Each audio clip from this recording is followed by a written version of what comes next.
Six Gun Productions. New media, new rules.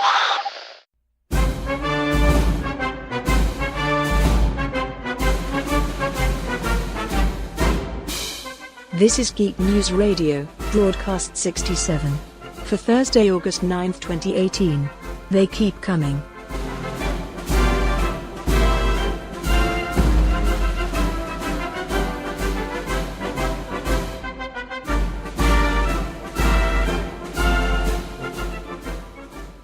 You're listening to Geek News Radio, episode 67. I'm Fab in Hamburg. And I'm Mike in Scaries. And we are alone. We are alone. The big void. Dave has recused himself. Can you from hear this the episode. voice? Yes, this is. I think I'm correct in saying this is the first episode without Dave, which That's yeah, isn't per se bad, because when I started this show, I envisioned a show, like if you listen to the very first episode, I envisioned a show with like hosts that circulate around. But that never came to pass. But maybe this is obviously Dave has decided to not be here for very specific reasons, and we do miss him. We do, so, yes. Yeah. So it's not that we're happy he's not here. But I didn't say that. No, sorry. Yeah, but we will soldier on. Finally, without Dave. Yes, a show without Dave. Woo! No, like I was when trying to read the show notes there and be really diplomatic, but there you go. I was just gonna. The one thing I just wanted to point out is like that I don't do this. I don't want to be like every dictator. I have to say at this point that I don't want to be a dictator. It just happens. It's just I always want to get people to get people on board here and do shows maybe one day without me. But since I have all the fancy recording equipment and I set up all the servers, it always ends up that I will do it. Essentially, Dave has been ostracized from Tankistan, at least for a temporary ban. I think he's also we were talking on Twitter. We were discussing. I was discussing with somebody about the what did we call the child? Somebody called it children's book gate or something. Might have been Nicholas. Yes, the 40K children's books debacle. Yeah, and we were kind of saying let's talk about 40K stuff again, because last show you were on, you didn't get to the books you were reading, and it sounded a bit like I only wanted to talk about like children's book gate, and Dave was like, I don't want to talk about this anymore. And also I think he's deep in crunch. He's like in crunch mode. He's the new Char. Tweets. Yeah. He's under the cosh of software that just doesn't want to do what he's telling it to. He's only tweeting so about rare. Yeah, he's only tweeting about build servers these days. It's weird. Anyway, so we're gonna talk. As you would guess, Mike's on the show. We're gonna talk about 40K. I want to ask you about all the books you've read, because I haven't read any 40K books in a while. So I need to live through you vicariously. And we also, before that, we want to talk about Sabaton, Open Air, and Operation Soap, right? Yes. Because that is only worrying. 2 weeks to go. Yeah, that is scary, and I'm going to talk about why that is very scary. Anyway, we need to start the show off with the usual feature to talk about what we are drinking. So I'll let you go first. What are you drinking, Mike? Yeah, I have to do full disclosure here that due to some crossed wires, there's currently a dinner party going on in the other part of the house. I have been marinating in Prosecco. Sounds amazing. But for this particular section, I have gone to the old Speckle Hen just to make sure that I'm sort of on point. So that sounds like marinating in Prosecco before the show. It sounds perfect. Preparation. I'm having a Ratsherrn Matrosenschluck, which means it's a sailor's swallow, so to speak. Mm-hmm. It's an oat white IPA. I think maybe a sailor's sip sounds more civilized. Yeah, maybe that's Schluck actually means. Actually, it doesn't like the reason. The point is Schluck is a swallow, and it doesn't sound civilized as well. I think they're doing that on purpose. Well, I assume it's close to Danish slurk, which is Probably. It's somewhere between a swallow and a sip, where you're kind of you take a healthy gulp. I think Yes. maybe gulp is the sailor's gulp. That's probably what it is. I think it's a big one, right? A sailor's is a big. I mean, we could be really dirty and call it a seaman swallow. Which also it looks a bit like that because it's like very unfiltered and it's got stuff floating in it. But it's very nice. You enjoy your sailor's swallow. Yeah. You go ahead with that. That's great. Right. Okay. Let's talk about Operation Soap. Pre-soap, so to speak. Yes, because we're only 2 weeks away, and now it's beginning to get a little bit. We have to get our act together here. Have we all the gear? Do we have the route plans? Are we ready on what bands we have to watch? And things are getting serious now, really. So to recap, everybody, because we had this idea. I think this is your fault. I think we can say this. It is. After show, I was very drunk. I had marinated in lots of beer, possibly some whiskey. And you were like, why don't you drive up to Falun? Like, why don't you drive up to Copenhagen and then on the bike, and then we drive up to Falun together? I did say that, actually, didn't I? So I have planned this now. I've got a route plan out. So the route I'm going to take is through Flensburg. I'm going to take the land route. So you could go to Fehmarn, that island, take a ferry. Mm-hmm. But I'm going to take the land route, which is, I don't think it's much further. It's longer to go, but it takes about the same time because you don't have to wait on the ferry. Yeah.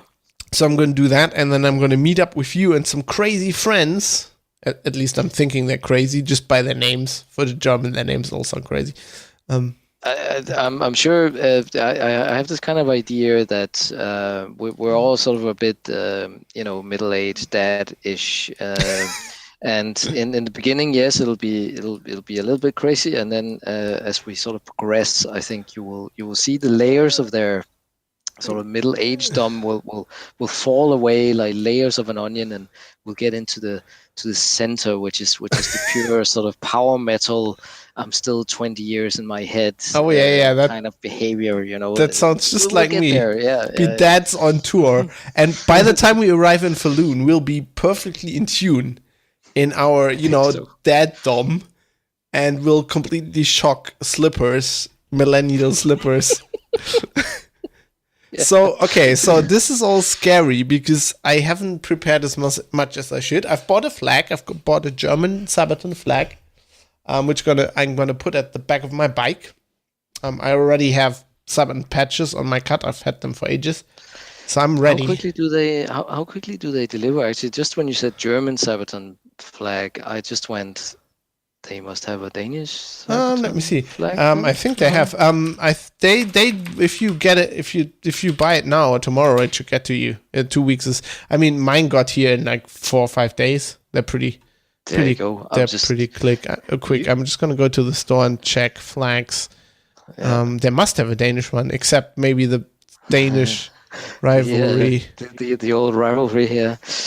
Yeah, actually, Swiss I don't see one. An American. Oh, fuck 'em. Oh, there's more. There's more. Yeah. Oh, there's more. Yeah. The Scottish, French. Oh, there's a Danish one. Looks There's good. an Irish one as well. Yeah.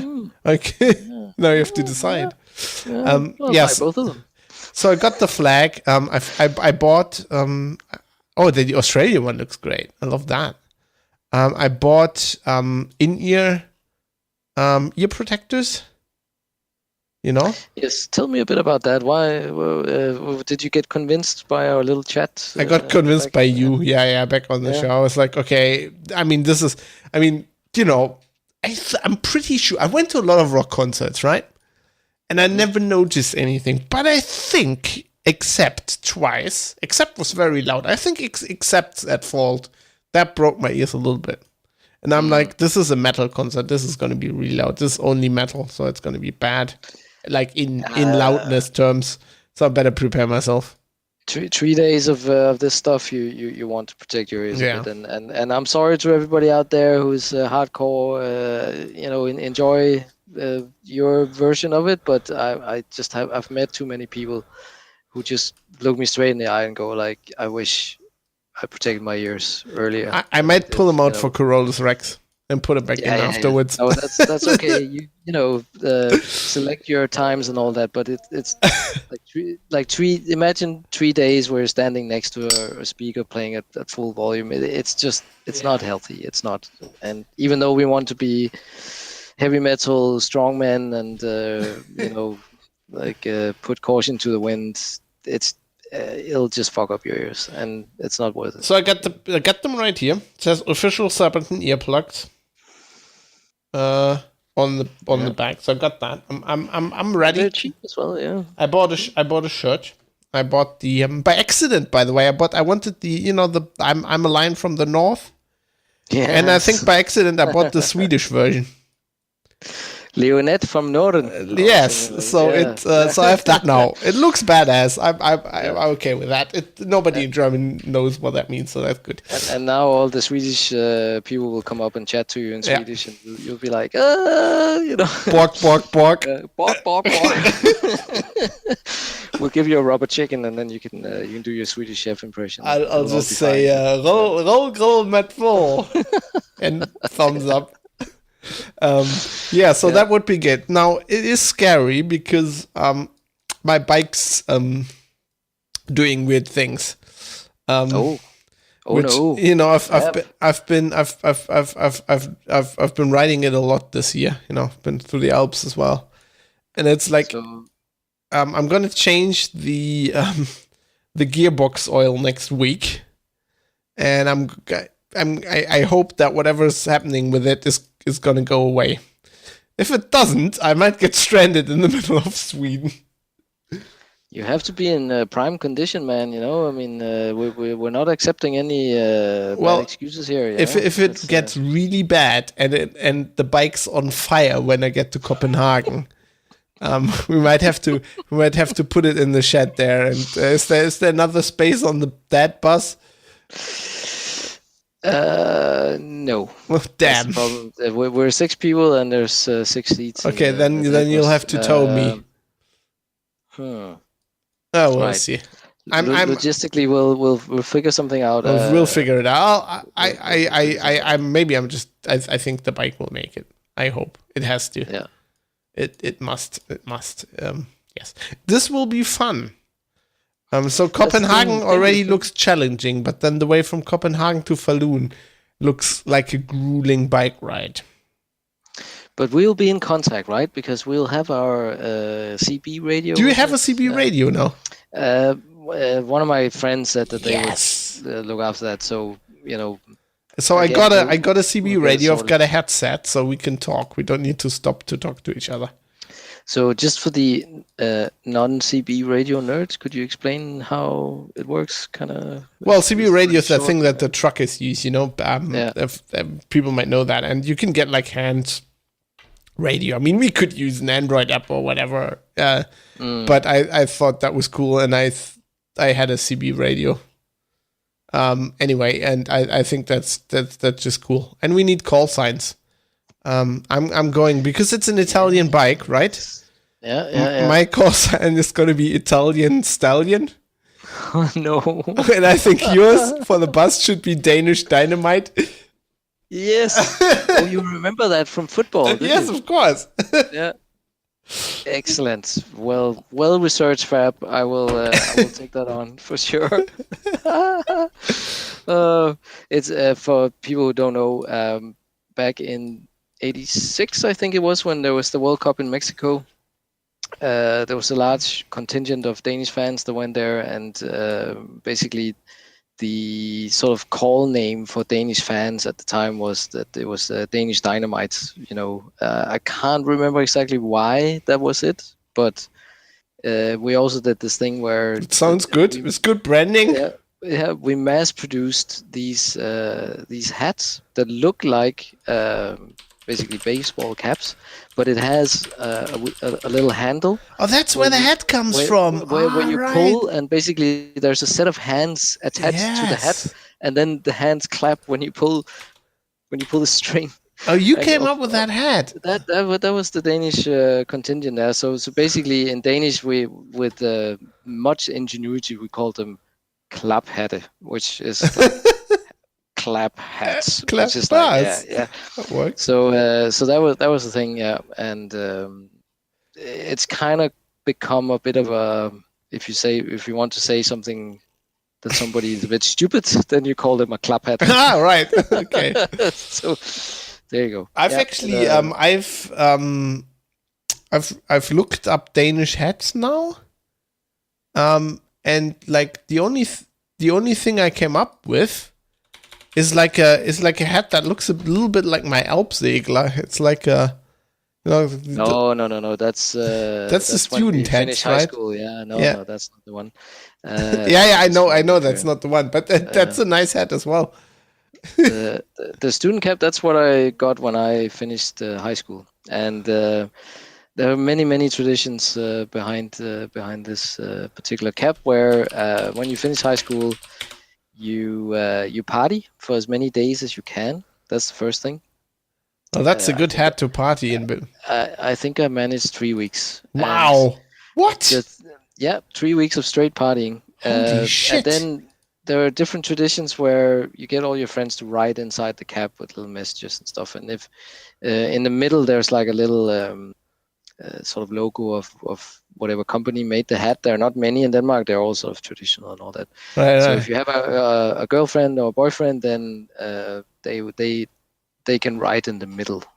So that's, and if you party and watch the sun rise, and you're together with somebody else who's also a student, then you get a wee cut in your lining inside to say you party to see the sunrise, and then you have to do it consecutively as many days as you can. Wow, this is amazing. So, I think I got 6 or 7 days of seeing the sunrise, and then I was absolutely smashed. I couldn't do it anymore.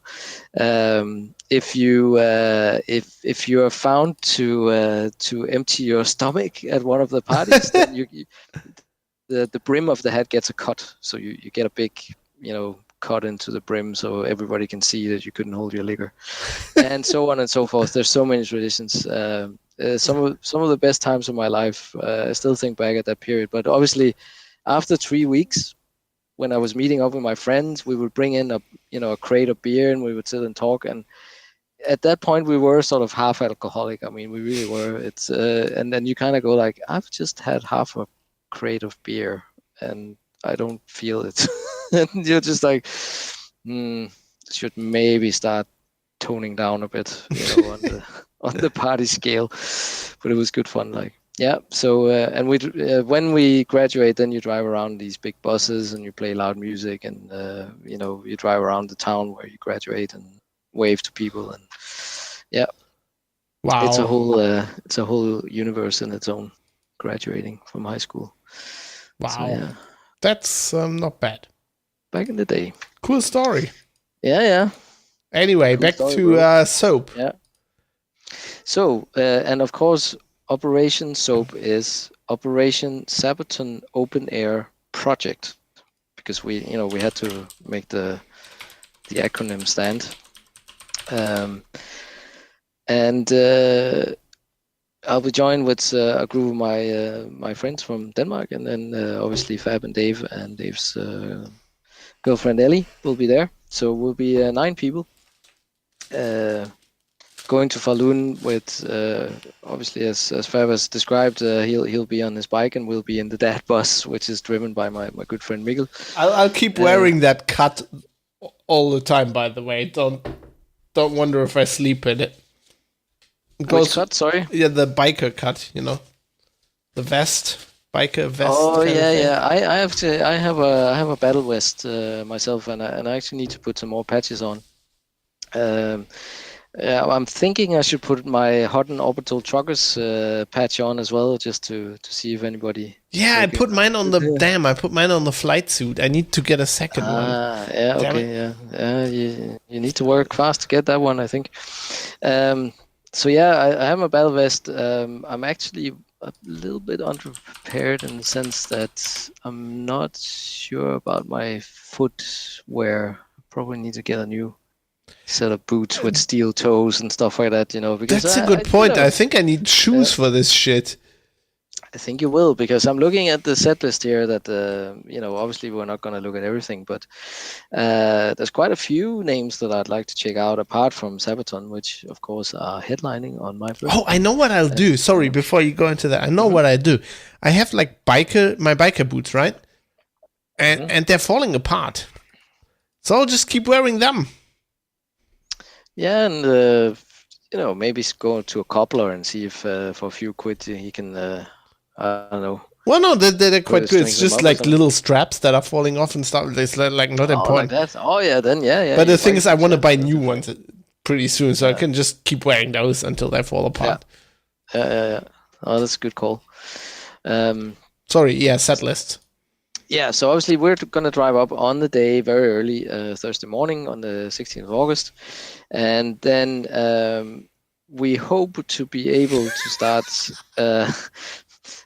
watching the gigs at around 6:30. Okay, let me... Thunder Mother, which is the... let me just Swedish, check. Copenhagen to Falun, right?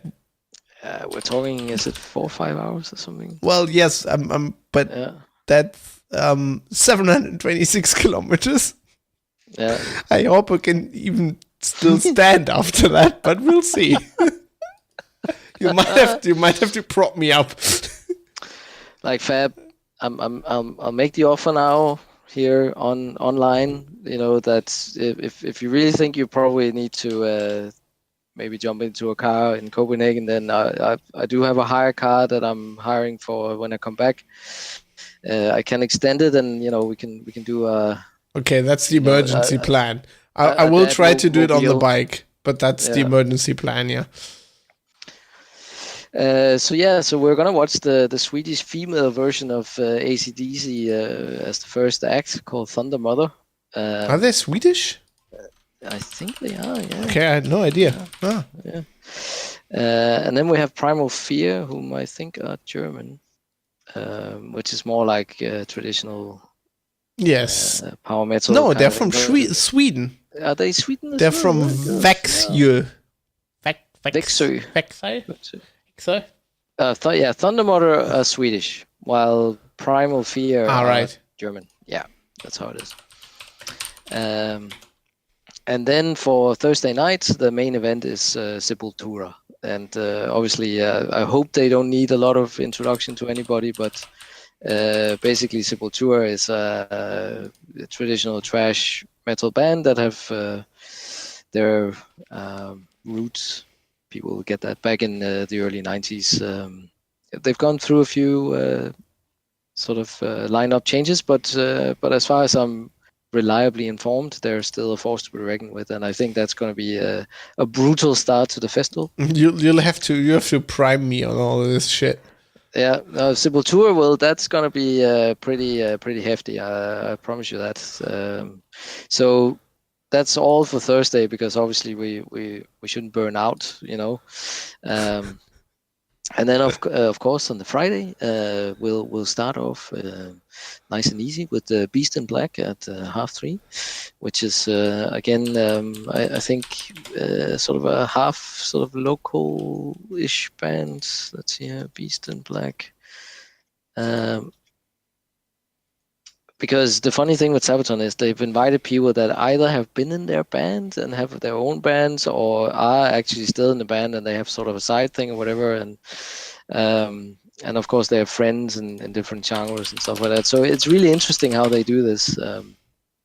It's what you do if you could do it, right? You invite all your friends. Beast in Black are actually Helsinki based, but they are English and German. That's how it is. Yes. Huh. Yeah. Then we have Hulk Off, which Yannis is like Papadopoulos on lead vocals. Oh, that's nearly down Dave's line with the Greek power metal. Is he from? Like wait. I'm just looking him up. Yeah, he's from Greece, I think. Yeah. Interesting. Yeah, and then we have the more traditional Finnish sounding Kasperi Heikkinen. Yeah, with sure, yeah. Thought you were gonna say Hulkov. Yeah, so Hulkov is going to be really interesting. I'm gonna looking forward to him. Yeah, brutal Viking metal, and then the guy just he looks serious business. He looks guy, great. Hulkov, Taliban Hill fighter. He's got like this. Oh God, I always forgot what that clothing Tommy Hilfiger thing on his, but it says Taliban Hill fighter, and he looks a bit like if you look just like normal in air quotes photos of him, he looks a bit like a hillbilly, with that baseball cap. He definitely looks like maybe some of his ancestors went to the US and continued over there, but he's from Sweden, but he is sort of taken on their thing with the hillbilly cap and forest gear and things like that, and cowboy hats. He's right down my alley. He looks serious business for sure, and the music is that's the heavier part of what they have on the bill for sure. So he's at half 5, and then we have Bombus, which is sort of hard rock, also Swedes, and I think the latest album is actually pretty good. I've been listening quite a lot. Bombus, by the way, is a Latin name for bumblebee. Mm-hmm. So Flight of the Bumblebee. Yeah. Then we have Tyr, which is of all places a Faroese Viking metal band, and I've listened to them in the past, and they have sort of a steady output and like an underground following, because they're not in the class of, let's say, Amon Amarth, because they're probably more power metals, where Amon Amarth is probably more death metal in their aesthetic, but Tyr is still very epic and great tunes and all that, and I think they do a lot of the sort of dressing up and stuff like that. So in German that means door, by the way. Yeah, it's not Tyr, it's Tyr as in the god, right? The god, or in Danish Tyr is a male, a bull. Right, okay. Yeah. So it's but it's the Viking god, Tyr. And then there's a curveball on Friday night at 10:30. We have The Darkness. Their logo looks a bit like they're like a rock band. Yeah, but you remember they're famous for the I believe in love. They were all over the airwaves. I don't know them. I don't think I know them. 10 or 15 years ago. We'll look them up right now. Just I believe in a thing called Love. I think the track is called. Just look it up on YouTube. Immediately you will have heard it, even if you were living in a cave, because this band was everywhere when they had the Permission to Land album out, and especially that song was, it was everywhere, and they did so well with that album. They played everywhere. They were gods of the earth in a way. That kind of one-hit wonder.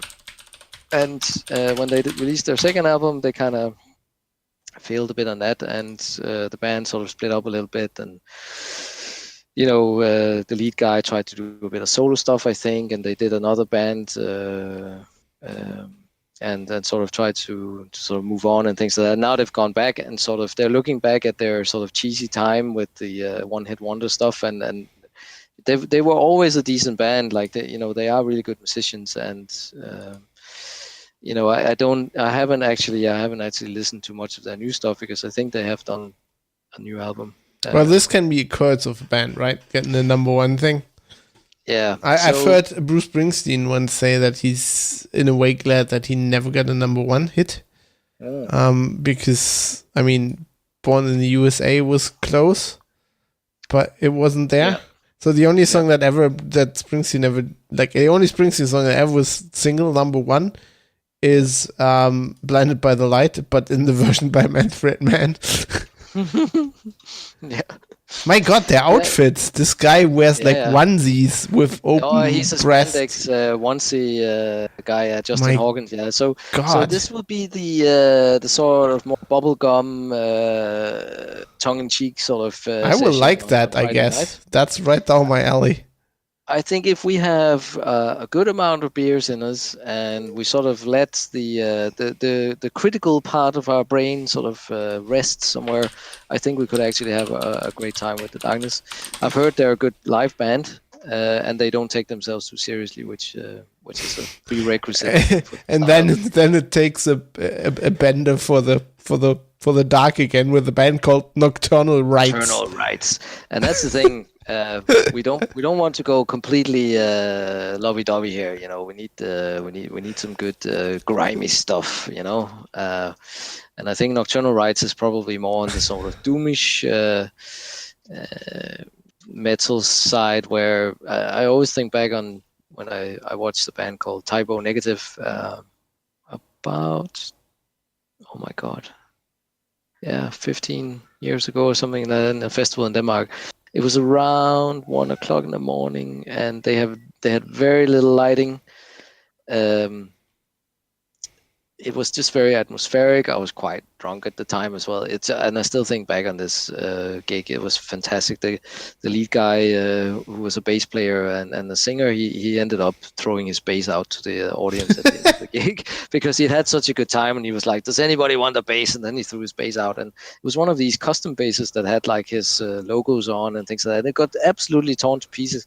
I met a guy that had like the neck of it, you know, and then he was just running around with it like a prize, you know. And yeah, it's just one of those things that you always think back on, you know, when you see this. So I'm hoping that Nocturnal Rites will provide a bit of that sort of dark magic at the end of the night, you know. Yeah. There's a weird logo. It looked that logo looked like totally straight, but then like the edge letters just go metal. Yeah. So they seem to be like a death metal thing, and then they changed a bit to power metal, which is of course a bit lighter, sort of in the yeah. And then we have Sunday. Yeah. There's no Saturday. Saturday we will be sore. No, yeah. Saturday is the main day where somebody is gonna turn 40. Oh, that's on Sunday, right? Okay, yeah. Cool. Saturday. Saturday. Saturday. See, I'm already fucked up. So who the fuck's Blaze Bayley? So Blaze Bayley had a stint in Iron Maiden as their lead singer after Bruce Dickinson left. Can he sing better than? I'm gonna be controversial here. Than Dickinson. No, he can't. And that was the thing. Oh my god. Blaze don't Bayley like Dickinson. He can sing. He just couldn't sing the Bruce Dickinson stuff. So probably I like him then. He's a great singer for what type of song that suits him, right? And actually some of the new stuff that he's putting out on his own name, he's kind of reformed a bit. I'm actually quite interested to see how well he does, because he's been one of these guys that if you were really nasty, you would say that he's been living off Iron Maiden for years and sort of tour around under his own name, doing Iron Maiden stuff and a bit of a solo thing. But now he seems to be just focusing on a solo sort of career and new stuff that he's bringing out. And he's not a bad singer, and he has that sort of classic metal aesthetic going on, you know. So he looks a bit like Hodor. Yeah, he's grown a bit wider, I think, over the years. I think he used to be a bit slimmer, but no matter. I'm willing to give him a bit of time of the day, and you know, it's 4:30 on a Saturday. You know, you could be there with a beer in your hand. We need some music with our tea, right? Yeah. This is so let's see how old Blaze does. I'm willing to give him a chance. Right. Then at 5:30 we have symphonic power metal with probably the best looking band of the Sabaton Open Air projects, called Elaine. And they're actually quite heavy as well. Sometimes the symphonic part can be maybe a little bit too light for my taste. But I've listened to especially the latest album, where there's a lot of sort of pretty heavy stuff going on, and the front woman is definitely able to sing and look quite nice at the same time. So there'll be something for the hussars, as we say. Yeah. Then we have Powerwolf at 7:45. Yes, I've And actually I have seen to them say- at my first Sabaton gig at Elb Riot. They were playing. Oh, so you know them better than I do. Well, I've actually heard them before. I was just looking at pictures. They're weird. They're very, very. They've got lots of makeup on, but I think I actually kind of like their music. It's not bad. I have to say, you have to listen to the latest album, which is I have done that before the show. Quite nice. Quite nice. I think because with their previous albums before that one, to me it was always like there's maybe 3 or 4 really good songs, and then the rest is a little bit filler-ish in a way. I have to say this one, Sacrament of Sin, there are not a lot of fillers on that one. I think they're all really, really good and diverse. There's more diversity in the song. It's very Skaven as well. It looks very Skaven, the album. I like that. Yeah. It's obviously with wolf being the key word. I think there's they have some kind of werewolf aesthetic going on where they're all werewolves. Oh yeah, I can tell you they're hemming it up on stage. They're hemming it up. They've got a show going on. And I mean, like, let's just read out some of the titles here. So what I look forward to is when they play Demons Are Girls' Best Friend. That is an amazing song title, yes. And then actually Where the Wild Wolves Have Gone is an amazing track. I think I really like it. It's it seems to be this kind of the werewolves are the good guys and they're being hunted or something like that. I have to look into the lyrics. It's really nice track. Then they're German, obviously, or they have a German singer. Yeah, they're from Germany, I think. Yeah. Stoßgebet. Stoßgebet. Yes, what does that mean? So a Gebet is a prayer, and a Stoßgebet is one of these really short prayers that you fire off before you before you're being shot at. Rapid fire prayer. Yeah, like I don't know. Is there actually? I'm gonna look this up. Is there an English word for that? It would surprise me actually if there's a literal translation. So the translation would be devout ejaculation. Okay. And that is actually that is a word. I mean that is a special term. Apparently they are so bad. I mean they have a song. They have a song. Although in German that version that isn't dirty. They have a song called "Resurrection by Erection" from yeah, that's a good song. I heard that on the concert. That's a bloody good song. Yep. Yeah, I like these guys. I have to say that they're sufficiently tongue in cheek, so you go like, okay, some of it is a little bit over the top, but they're not taking themselves very seriously. So they're actually hamming it up, but you can see that they know that they're hamming it up, right? Yeah. And the lead guy has stage presence. He's good at what he does. They're from Saarbrücken of all places, in the Saar area next to France there. Yeah, so maybe a little francophone influence, a little bit more flourish to their style. Could be that's where that's coming from. Night Side of Siberia is another good track. Sacrament of Sin, the album title. Lots of good stuff there definitely on this one. Fire, the opening track, Fire and Forgive, it's a good opener. So I'm actually thinking on Saturday from 7:45 when Powerful go on, that is prime time heaven. That I will never in my life get the opportunity again, I think, where Powerwolf are playing, then 9:15 is Battle Beast. And yeah, I've heard a lot about that from, we're guys. We're in the same class here as Powerwolf with Battle Beast. Female singer though, so different style, I guess, from the Powerwolf guy, but same sort of lyrical content, and I've also seen that they're touring at the moment, obviously, and people just love them. Apparently, they're like live. They give it 100%.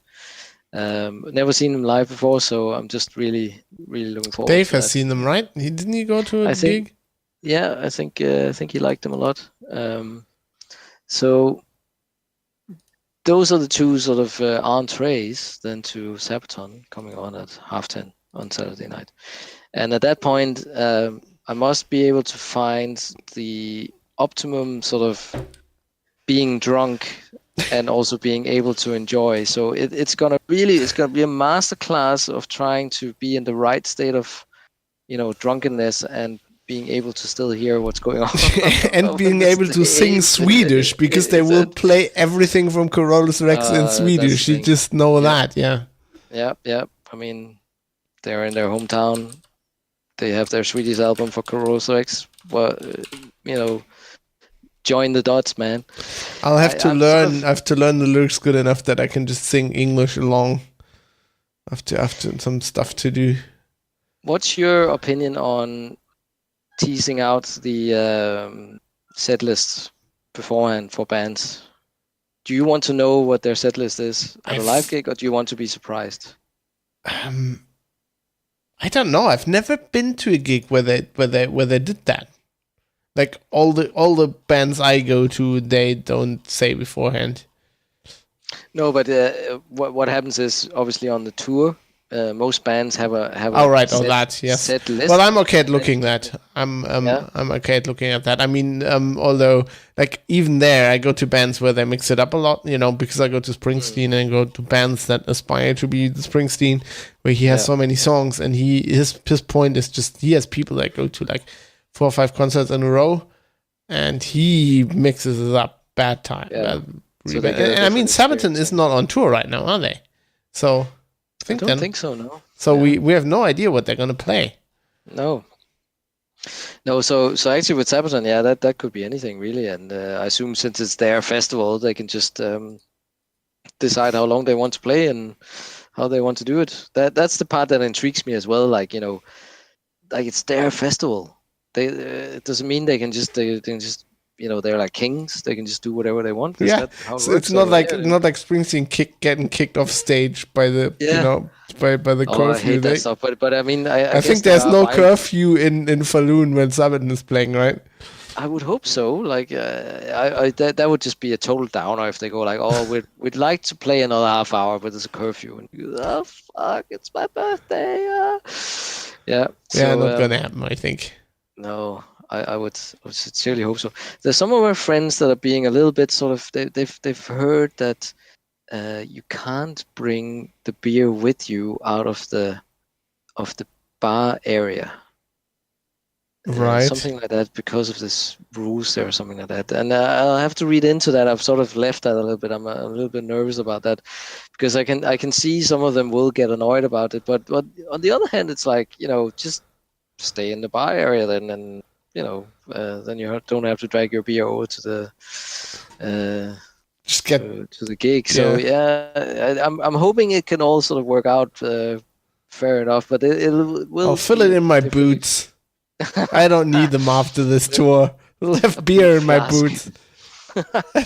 That's a real beer boot. No, but I haven't tried that before. I think I can't remember if I've been to a festival where there's only designated drinking areas. So that will be getting used to sort of thing. But I might try and look at some forums and see how bad it is. Just see. We'll figure it out, I think. Yeah, I think so. So I'm thinking, should we sort of on air commit to maybe having some kind of report from Operation Soap? You mean should we record something there? Should we do like a summary or recording, or what should we do? I can certainly if worst comes to shove, push comes to shove, we can just record a summary afterwards, when you're back home. But I can certainly bring some recording equipment. That's not, I was thinking that would be. me. Wouldn't that be great to get I'm sure doing it while we're there will just sort of pass on maybe. We'll do that. I'll bring stuff. I've got stuff. Although I don't know if we probably have to leave that in the hotel or something. I don't know if they allow me to take recording equipment into the concert venue. Yes. I'm a journalist. I'll bring my press pass. Well, I am actually a journalist. We'll figure it out. I'm looking forward to this. Actually, I've seen, my commute From Hanover to Hamburg, I've seen actually since last week I've seen vans and stuff and camper vans go up with WOA on it. So they're driving up to Wacken, which starts tomorrow. Today, as we record, this is the 1st, and 2nd of August starts tomorrow. So I'm actually not envious of them because the lineup, I think Sabinome is better. Although they have Ailstorm, I still want to see Ailstorm and Arch Enemy. Oh, you want to see Arch Enemy now? Very good, very well, good. You've been talking about that. And Doro, they have Doro. I like Doro. I'd Doro's great. love to see Doro as well. Yeah, definitely. Oh, I'm still like I had that arrangement with Dave in February. Oh yes, where he broke your heart. Yes. And what was it again? His family had they made some a weak surprise excuse, whatever it was. hiking thing or something like that. Yeah. Had to go hiking. So if anybody actually likes hiking, I think that's what it was. But I will get my chance. I want to see Ailstorm. I really want to see Ailstorm. I've actually watched or seen them once and at a festival. It was one of the smaller stages, but it was good fun. Like so I think Wacken is one of the heavy metal sort of classic festivals that you just have to go to, I think, once in your life. But we've also talked about Sabaton. No, I can go to Wacken anytime. It's really close to where I live, so. Yeah, because we talked about the Sabaton cruise, but I think now with the open air one, we've probably ticked that box in a way. Yeah, probably. Yeah. So I think maybe, sometime in the future, then Wacken. Next time Wacken, and you can sleep in my place. There you go. There you go. We're sorted. Perfect. Yeah. You all heard it here. It's not that close, but we can work something out. Well, it's closer than Falun for sure. It is closer than Falun. It is 75 kilometers from here. Right. So I'm just looking here. What does it say? Food and drinks bar area. You are allowed to bring food from the festival area and consume it in the bar areas, but you are not allowed to bring out alcohol or other drinks. Other drinks. That must be so Falun. So if you read it literally, it does mean you can't take out the alcohol from the bar area. You just have to hide alcohol in your clothing. Okay, we shall overcome. Yeah, we'll work this out. Otherwise, I'll just get completely smashed in the bar area. Yeah. On the festival area, there will only be non-alcoholic drinks due to Swedish law and local government restrictions. Fucking Swedish law. Yeah. Okay. Let's topple the government. We can do this. While we're at it, let's topple the Swedish government. Let's topple the Swedish government. I've got a German flag with me. What could go wrong? I'm with you, comrade. Well, against the Swedish, we're probably, Danes and Germans are probably on one side, and we got a Welsh with us, We got this. Yeah. We got this. No, I'm super looking forward to this for sure, and yeah, I hope I can do a nice report from there for those who are interested. We'll work that out. Yep. That'll great stuff. So yeah. So let's talk some Warhammer. Right? Warhammer 40k. In the dark future, there is only war. Hammer. You've been reading books. Yeah. And then they're not children's books. Not the children's books. And I have had a great sort of revisit into the Abnett sphere, whatever they call it, the Dan Abnett universe. That's amazing, Abnett sphere. I like that. Yeah, I can't remember. They have the Abnett universe or something like that. There's a nickname for it that they've coined because obviously Abnett is Dan Abnett is famous for doing the Warhammer 40k domestic 40k as they call it, where he focuses more on the likes of the Inquisition or the Astra Militarum or the Imperial Guards with the Gaunt Goats. I like that. That's good. I've had Gaunt Ghosts. The Gaunt Goats. Yeah. They're really skinny goats. Yeah. Dan Abnett, if you can hear me, please make it happen. No. So he's had a bit of a break from doing Eisenhorn, which is his famous Inquisitor. He's done two trilogies, one for Eisenhorn and one for Ravenor, who is Eisenhorn's sort of You said apprentice. Eisenhorse. I like this. This is great. Yeah, I'm completely Delaminating. I like need to it. marinate some more in prosecco here. Yeah. And he has obviously a trilogy, which is the Pariah trilogy, but there's only one book out in that now, and he has released a series of short stories called the Magos, or the Magos. I'm not entirely sure how to pronounce it, but basically that ties up the timeline in the Eisenhorn sort of universe. With short stories that relate to when Eisenhorn is sort of a young acolyte inquisitor, or sort of still earning his spurs, and young inquisitor, sort of middle age, and coming into sort of where he's battered and bruised into his late sort of inquisitor career. And it centers around the Magos, or the Magos, that is a separate character that gets involved in things that are related to things that have an effect on Eisenhorn's. Yeah, I know, I can't speak. I like it. It's good. I'm sorry. Keep it up. It's good. Eisenhorn.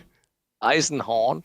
I mean, Eisenhorn in German means iron horn, so might as well be Eisenhorse. Yeah. So some of the stories are directly related to what happens in the Eisenhorn timeline, and others are sort of more building up the domestic or sort of sideline stories in the around the sectors where Eisenhorn is operating in.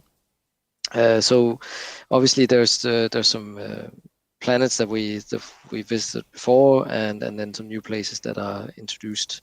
But the sort of for Eisenhorn aficionados, obviously the Cognitae make an appearance, and when you get to the end of the Magos, the short stories get sort of tied in a way where it all makes sense, and you get some really interesting developments that will impact the Pariah trilogy. So in a way, it's a work that it seems like Dan Abnett he wanted to sort of do a bit of background and fluff development to just I think set some things up that he can use in the Pariah trilogy that I think will probably be the final trilogy in Eisenhorn, just like he's done work on 3 trilogies for his Gaunt's Ghosts. That seems to be his sort of, that it's an insane amount of stories really to do 3 trilogies, but that seems to be his way of working. I really like the Magos. I love the stuff around the Cognitae and getting more insight in how they work, and there's some really, really interesting tidbits there about how they are able to operate out of sight in a way. So that gives it's kind of something extra on top of what Chaos can do there, because obviously the Cognitae operate with they have the spoken words of power, things like that, where it's kind of it's a strand of Chaos, but it's based on sort of application of words and sort of mathematical use of language that can then unlock sort of chaotic effects. And the way the Magos ends and the sort of the final scenes in the Magos are really interesting for that, because you get an insight into how they're actually able to sort of go outside time and space in a way, and have these little pockets of places where they can make their nefarious deeds and come back and fuck things up for everybody else in the normal universe. So if you have the time and you liked the Inquisitor timelines, I definitely recommend reading the Magos before you get too far into Pariah. Because if you read the 2 previous trilogies, it just ties up a lot of things and sets you up nicely. So the next So book this I this read- this one thing. This sounds like it only. I mean, I haven't read any of the Eisenhorn books yet. I know that they're amazing and they're on the list, but so this is not something for me, right? I need to have read all the other stuff. I definitely recommend reading this after the two first trilogies, yeah. Okay. Because it just ties up things and gives you a nice platform for Pariah, for sure. Yeah. Okay. Cool.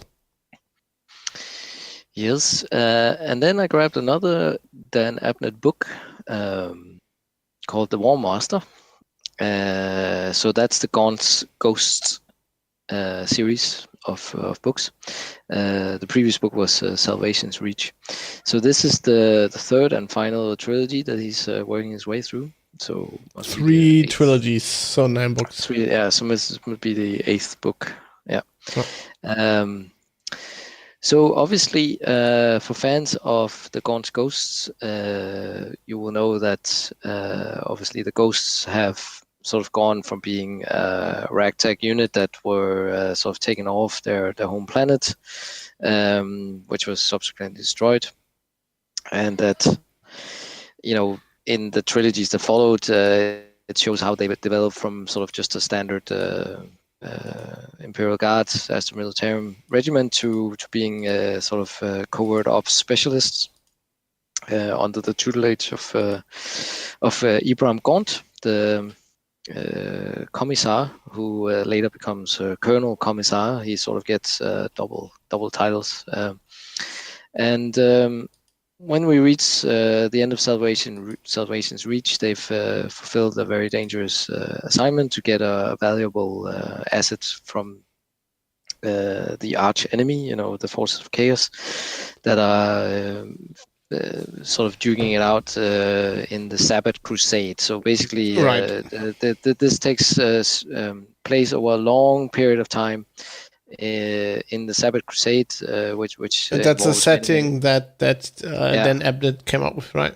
Exactly. He made all the background story for that. I have his source book here somewhere, which basically was made as sort of a Sabbath Crusade setting, and it's funny. There's a bit of a story behind it where they made a large printing of the Sabbath Crusade sort of reference book, but at the time nobody wanted it, so they got kind of chucked out in a skip somewhere.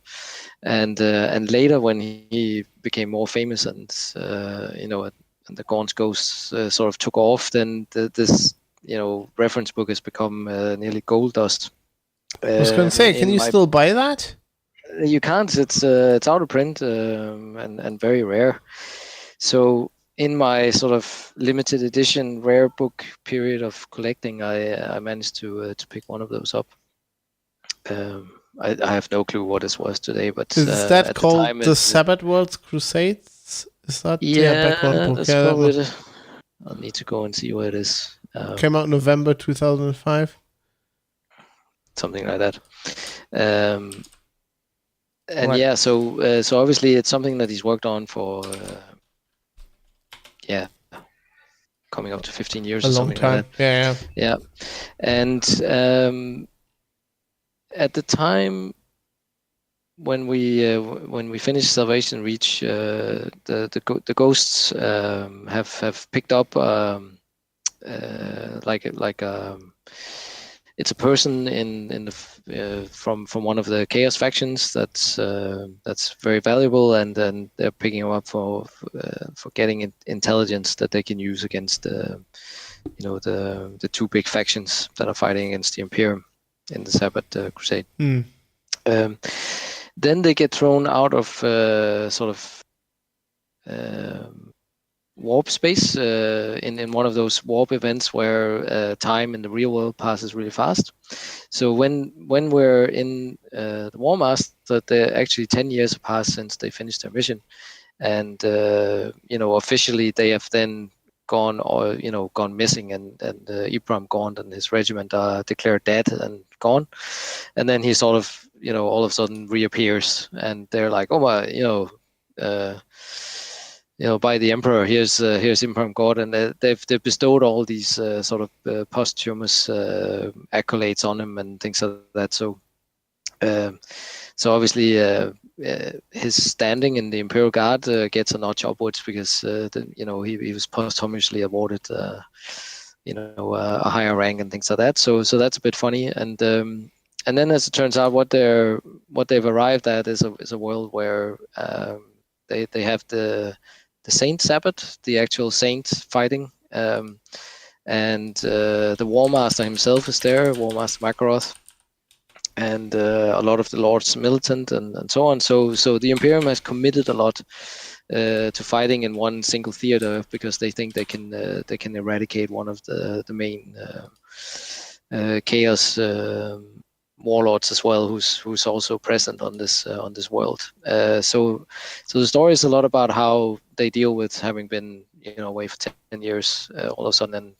And at this point, there's a lot of characters obviously that have been introduced because he's describing a full regiment and all the hangers-on and family relations, even with people that have had kids and things like that during the stories, and some of their kids are now in the regiment as well as soldiers, and so on and so forth. So there's a lot going on with tying up different personal threads and sort of again, because this is the final trilogy.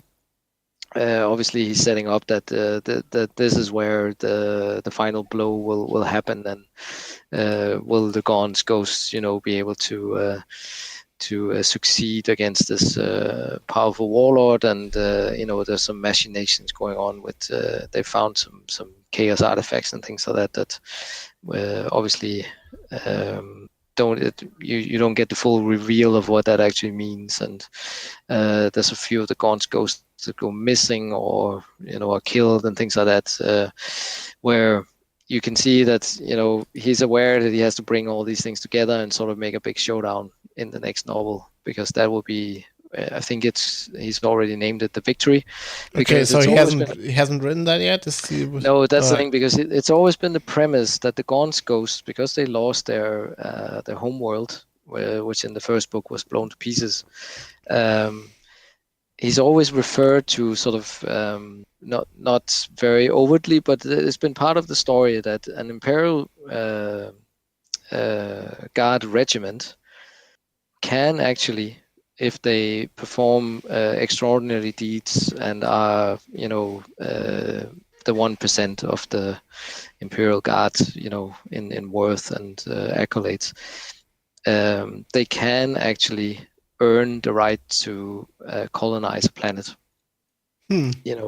So in my head, probably what we are sort of moving towards is that Dan Abnett wants to set them up for the final showdown, where obviously since they lost their home world and they've over the trilogies they've been infused with new blood from different worlds that they've liberated or fought on, that's this sort of hybrid mesh of a regiment of different backgrounds and cultures. Then in the last book, in the Victory, will, I assume, be given a new world that they will colonize, and everybody will settle down and live happily ever after. Let me quote, or maybe not. Let me quote Battlestar Galactica: "You better start having babies." Yeah, I like that it's called the Victory. I think, as far as I remember, that's what he's been referring to. That's no, it's called that. It's supposed to come out on the 27th of November, apparently. Oh, there you go. Wow. Also called The Victory Part 1, so I guess... Oh, okay. It says a Gaunt's Ghost Omnibus. So... Yeah. So, yeah, I liked the War Master because there was enough of sort of nice turns and surprises. But it is sort of the middle... Two books. Okay. Because it is the middle book in a trilogy, or at least that's what I thought. Or obviously, then it seems to be doing the sort of the movie thing with having a part 1 and part 2. But we are at the end of the story arc of the Gaunt's Ghosts, and it's nice to see some of these storylines being brought to an end, and getting the feeling that we are coming to a conclusion to the series, because I've read other series of books. The Wheel of Time comes to mind, where you spend years following this series, and then the ending of it is kind of a fizzle rather than a nice tied up ribbon going, perfect end to a good series of trilogies. Or you do a Dark Tower and you do a complete mindfuck. Well, I like that because the way a lot of people don't made the Dark Tower, it was a redeeming feature, because I actually didn't like the last books of the Dark Tower, which started doing references to Harry Potter and shit like that. And I was a bit like, you can just, when you read it in sort of not in one go, but in a short period of time, you go through the whole series and you can see how he started out being young and half stoned, right? And then he becomes middle-aged, later, as he's sort of written the last books in the Dark Tower thing, and some of them are just a bit like, come on, why would you bring in Harry Potter references? It's just, why would you show that in your universe, which is scrubbed clean of other things other than really, really major events in human history, like the 9/11 and nuclear weapons being developed and things like that. Those are kind of, I can see why they would be in there, but like Harry Potter, the references to Harry Potter just threw me a bit, and I was like, I didn't like that.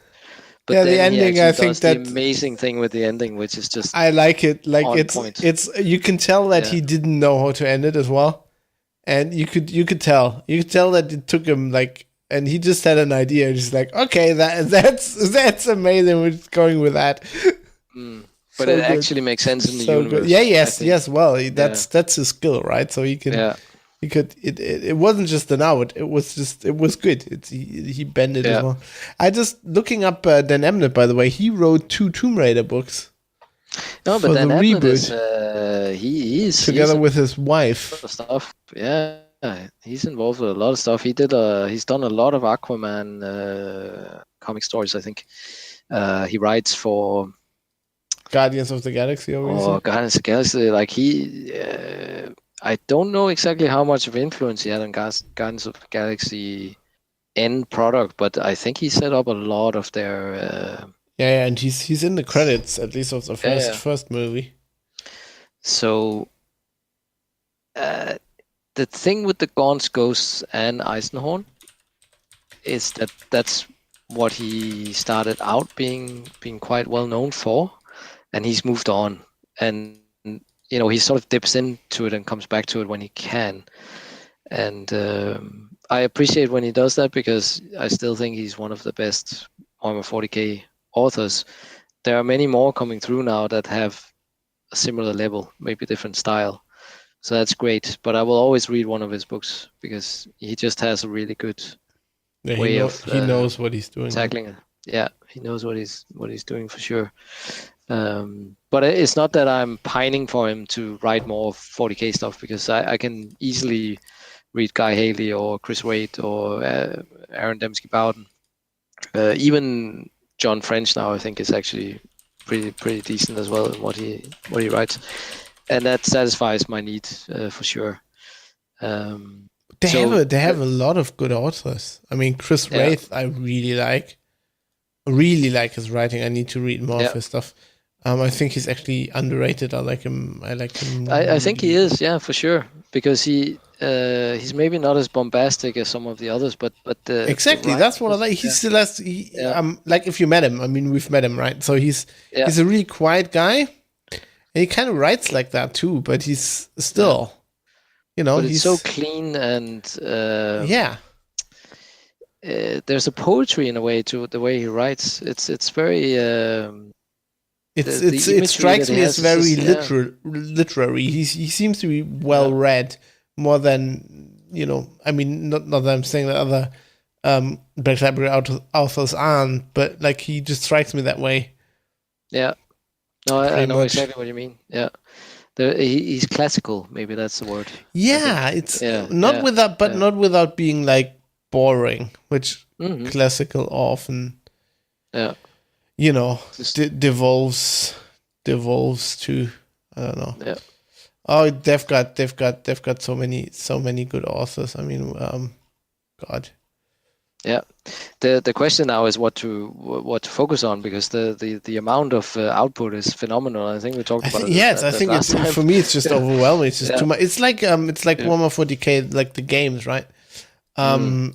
It's just, to me, it's just overwhelming. It's just I can't do it, and it just okay. So I'm this because I'm OCD a bit, like many geeks are. It just paralyzes me, and it's just and also I haven't been feeling 40k for a while. That's a personal problem. I'll get back into it, and then I'll just chew my way through it. But is it that you feel that you're not a proper fan unless you read everything? Is that how it is? Or no, I want to read everything because I love lore so much. I want to read everything, and the fact, it's weird. This is like a weird subjective me thing, but the fact that I can't read all of it makes me not want to read it so much. I don't know. I really want to read all of it. Me too. Oh, by the way, we have to give a shout out while we're talking authors, right? David Geimer. I really like his stuff as well. I want to read more, and we'll have to get him on the show. He said once that he'd be up for it, so we have to do this. I think definitely grab him if you have the offer. Then and he's very active on social media. So he's also a very nice guy. It must have been a year ago. I mean, I talked to him because he went full time, and I still want to talk to him about that, how that feels. Anyway, probably a good time at this point. Yeah. Sorry, I was butting in there, but yes, it's just too much stuff for me. And it's kind of like no worries. Yeah, so the War Master, I enjoyed it. There was enough sort of surprises to keep me going, and the title just throws me off every time I read that. I think it's Horus. The War Master, the War. There's only one. Yeah. No, there's no Horus heresy involved here. It's Is there other heresy involved? Yeah. It's a nod to what happens in this book where... Let me have another semen swallow while we talk about heresy. Semen, oh my god.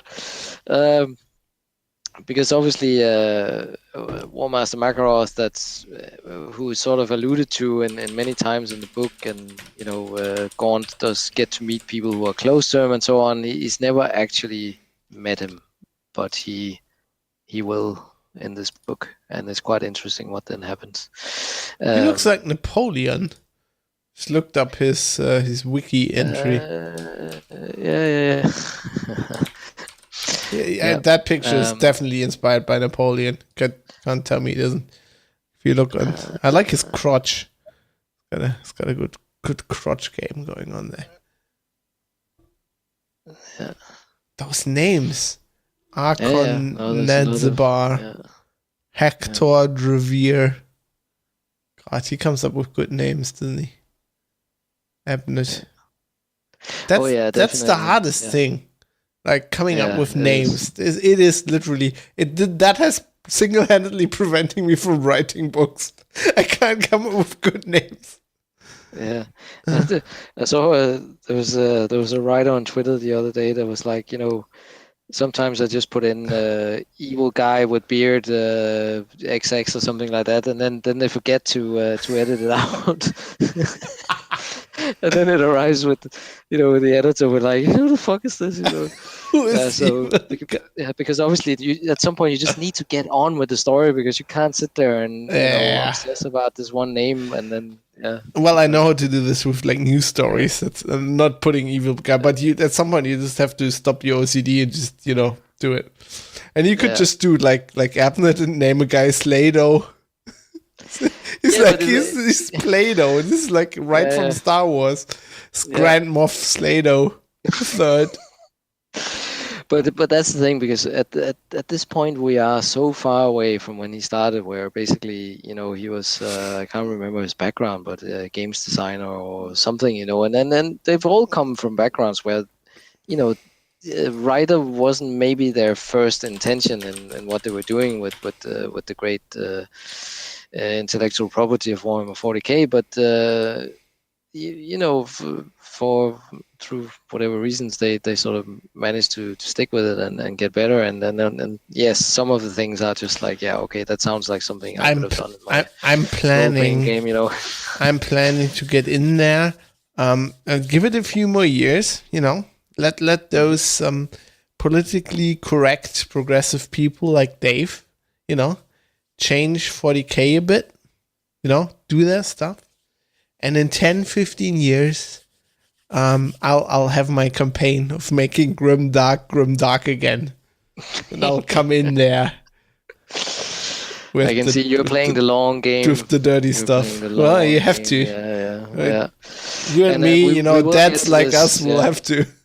Yeah, we will get to this, because that's a very important point about where things going, and I'll wrap up here quickly about the books, because I think we probably need to get to that. It's a very very important point of discussion.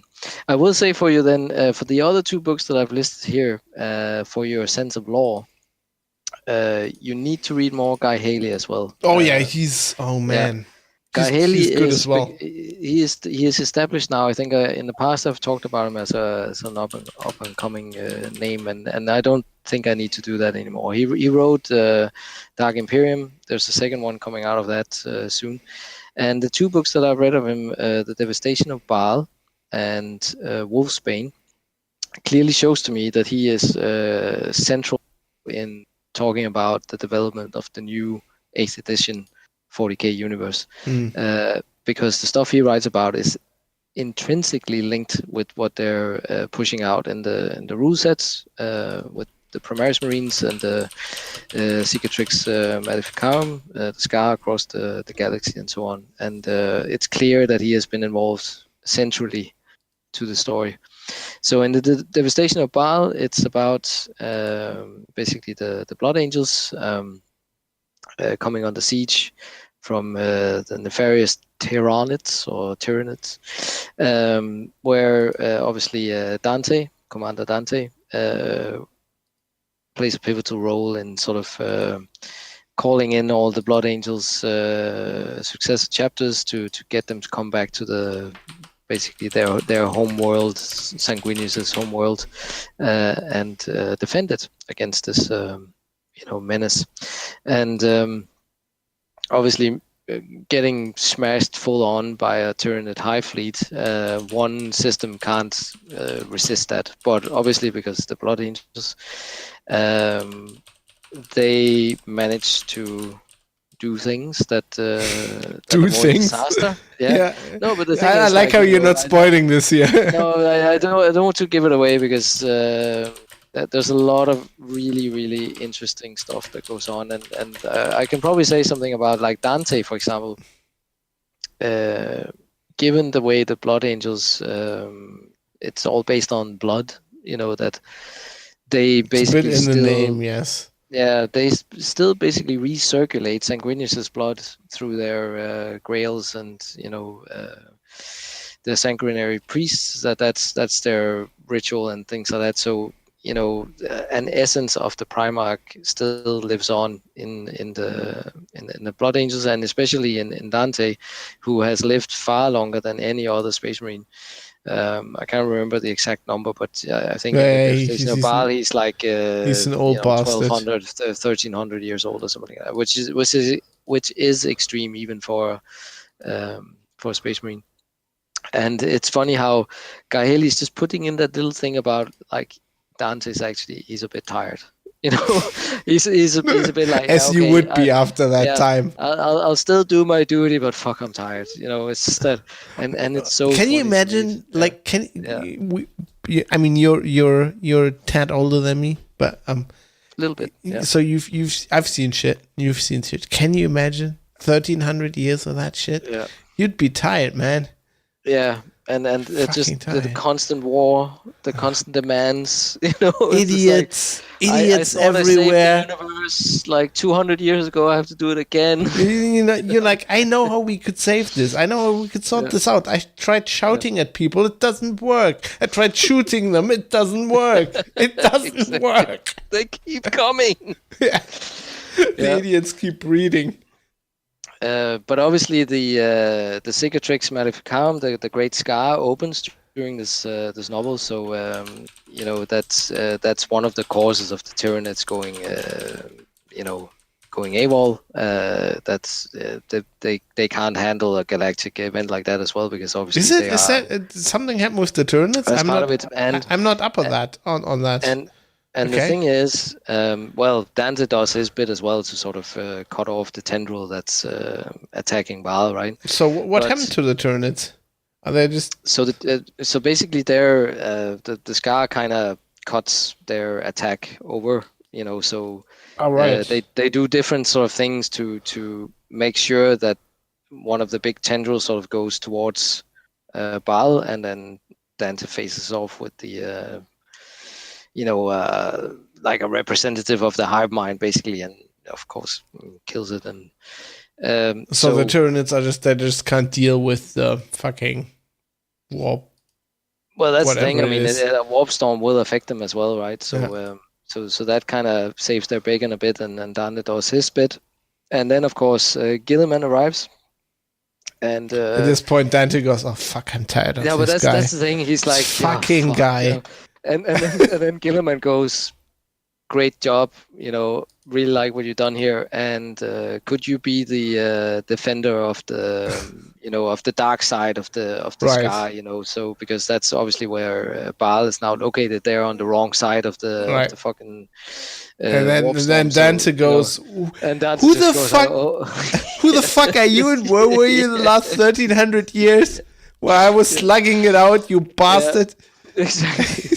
And it's so great to read, because you just it's written perfectly. It's so good. And there's one bit in it where there's a guy that says, "This is the future of the Adeptus Astartes, the Primaris Marines. The Space Marines will be no more." Correct. Of course they would. So when I read that, I was like, right, okay, this is a guy that has been sitting with the core product developers in Games Workshop, and they've gone like, put that in there. They're killing the model range. Tell the fans, put the word out. Yeah, in a couple of years we can do the setting, the book, like the 3 books they did for the destruction of Cadia, and they'll put in that the traditional Adeptus Astartes are dying out because they're not being replenished. It's only Primaris Marines that are now being made. That's the way I read it, right? So that's the point where I get all the money I can and buy as many old Marines as I can. Exactly. They're not dying out here. Yeah. Come to Tankistan. I will protect you. Yeah. So, but just in 2 lines, I saw the universe change in this book, right?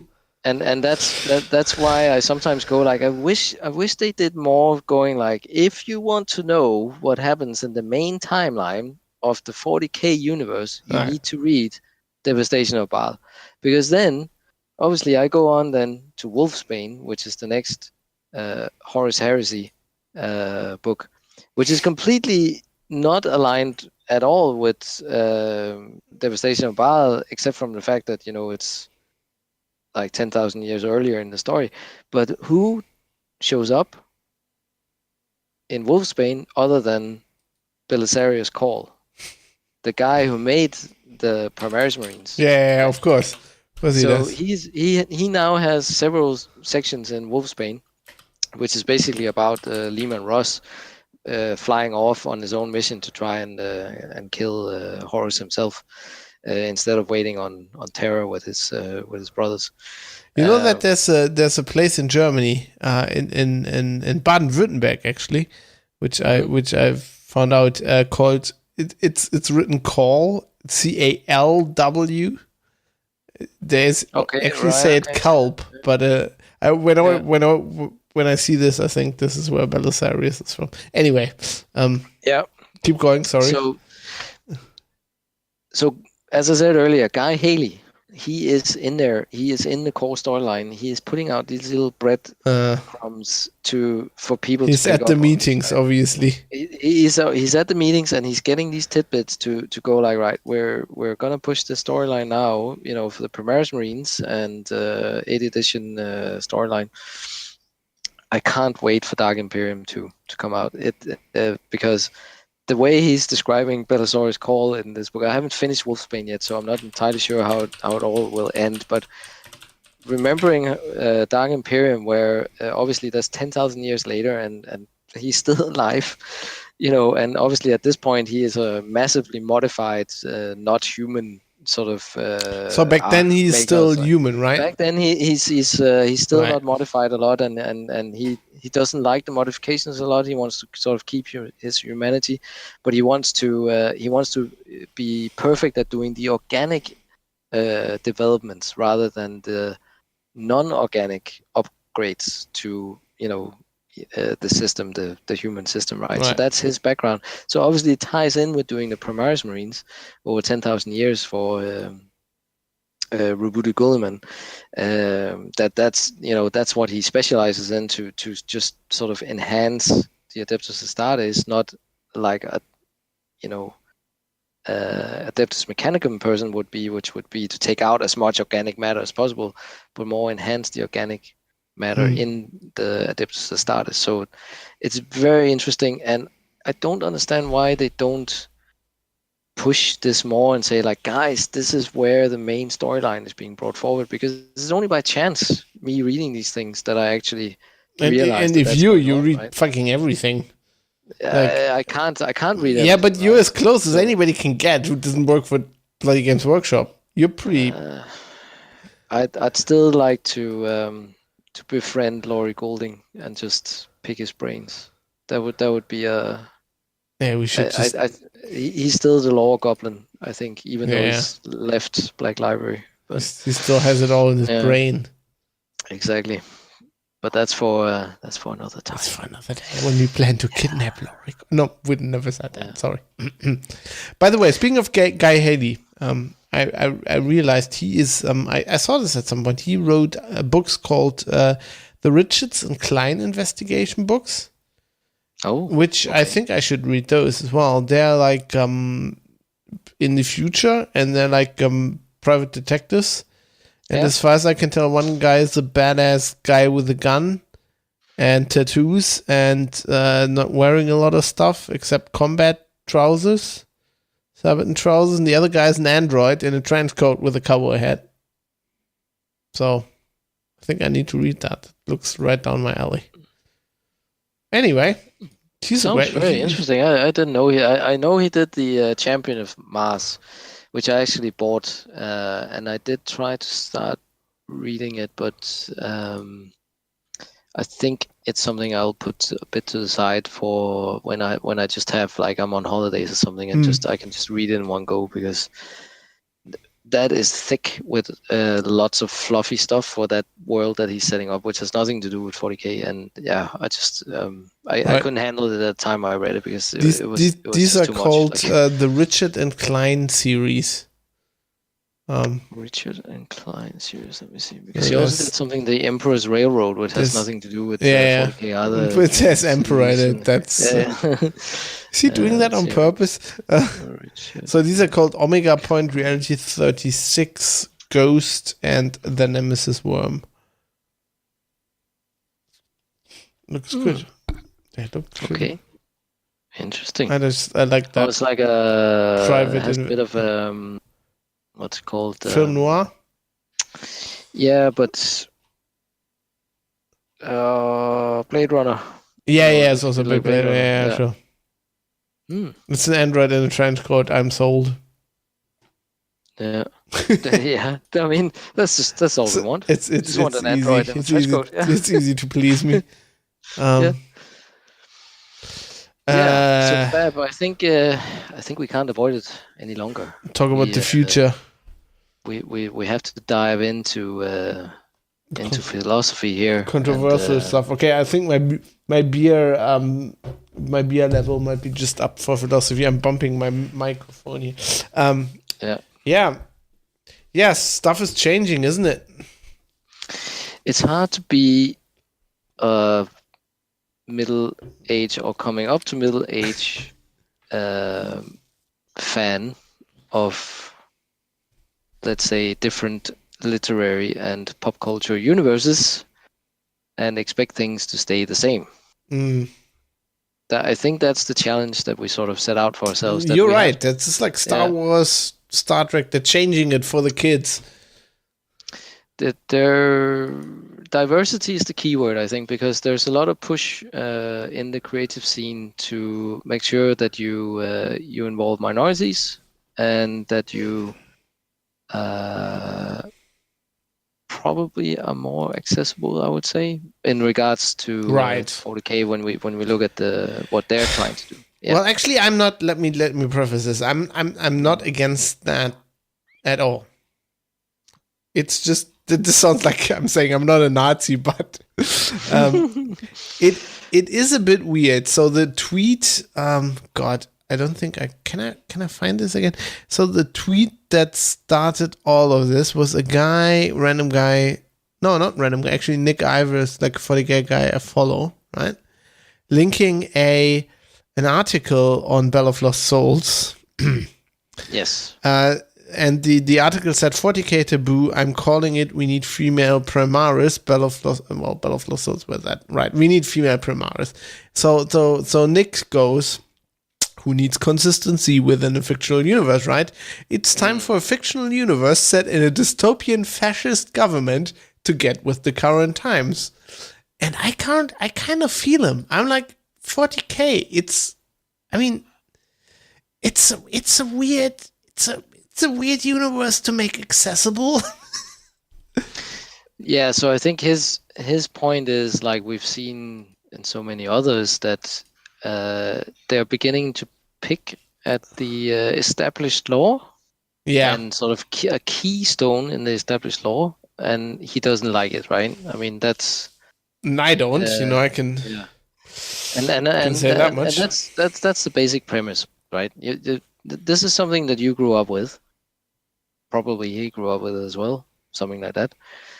And it's just deeply uncomfortable that premise can be changed, because all of a sudden what you take as gospel will no longer be as you remember it, right? Because it's going to be retconned.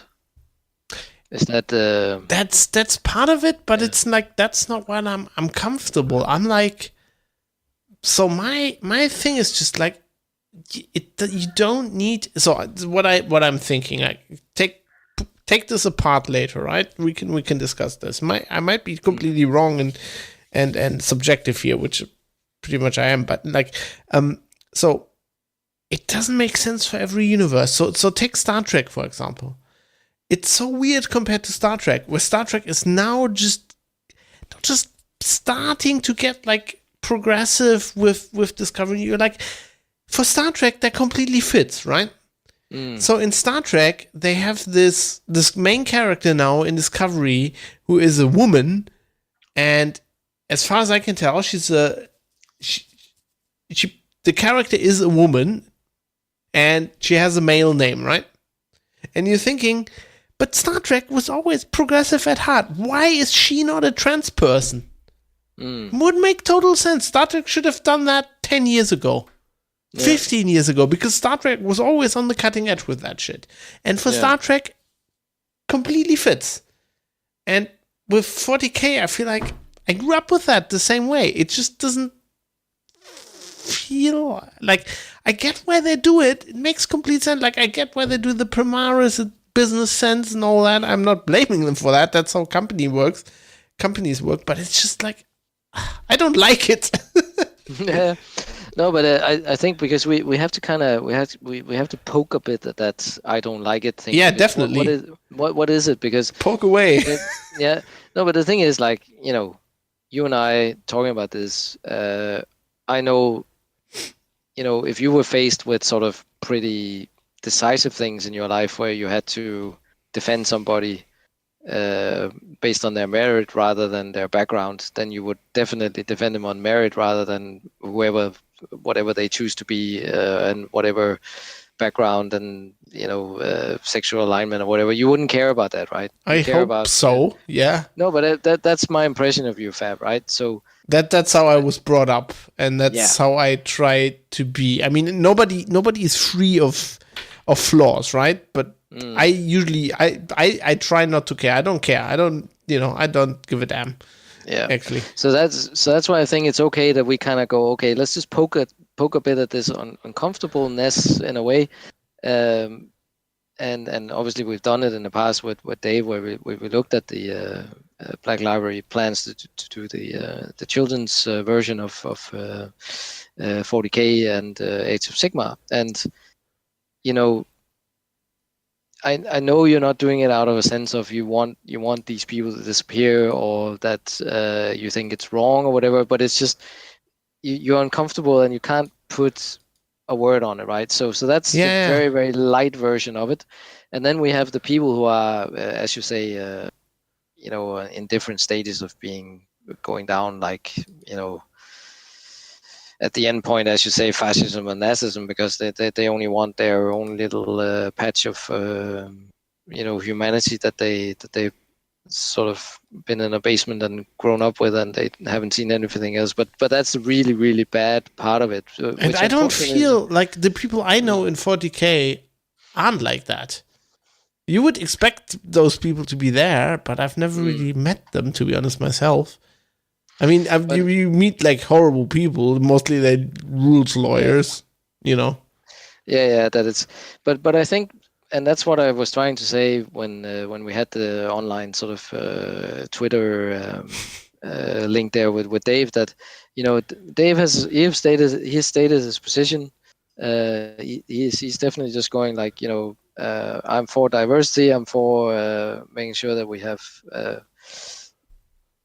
With the time storylines, basically. Right, yeah. And he didn't feel he had to say any more about it. And a long way with him, I'm totally there as well. So the last thing that we can sort of bring value to, I think, is to go, okay, it's not just 40K.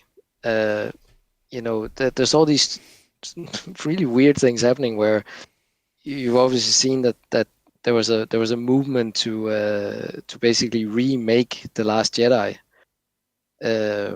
That somebody actually published like a manifest to go like, this is what we want The Last Jedi to be, rather than what was put into the cinema. So all we need is just money and somebody to write the script, and it was ridiculous. It was ridiculous. But somebody out there actually had a group of people that were willing to start saying this just to stir the shit, right? And personally, I think it's completely ridiculous. Like, okay, so you want to make your alternate universe of Star Wars now because it's not aligning with whatever you thought it was, but that's the extreme take of it, right? And then if we slide all the way down to the very, very light end of the scale, where you feel uncomfortable, but you're not entirely sure why, and that's the part that I probably would say that's what we can explore a bit. For me, it's just like I feel like it's not within the spirit of the thing. So I try to put myself, when I try to poke at this. I mean, there's only so much you can do there, but I try to put myself in other people's shoes, right?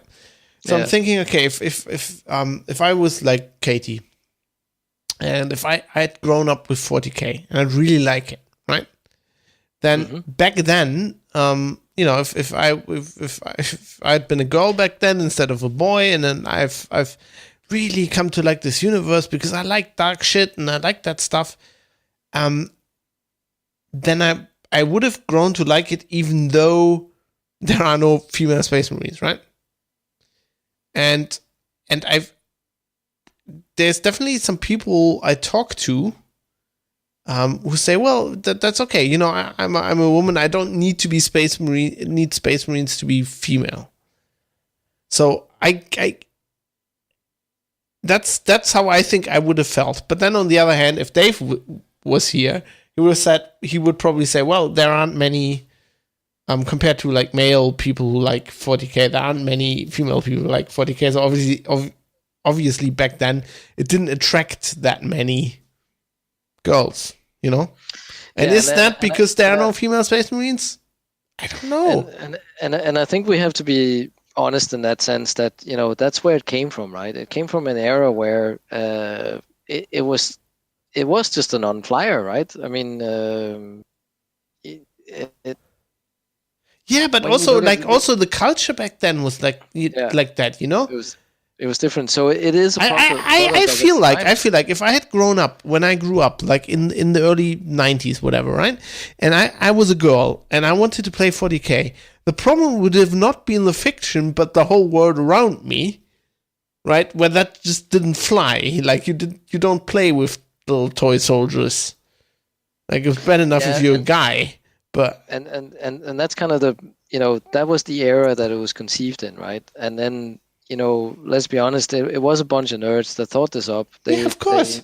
They took all the popular sort of science fiction tropes of the time that they had grown up with, threw them in a blender, and made 40K right into the Grimdark, and it stuck. And I just like that. I think my main problem is poking at this. My main problem is I like that. I listened to a gaming podcast called The Crate and Crowbar where they have like a 40K or like a Age of Sigma actually kind of podcast as well, Miniatures Monthly, and they talk about this sometimes. And they're more along Dave's line. I mean, the very progressive people.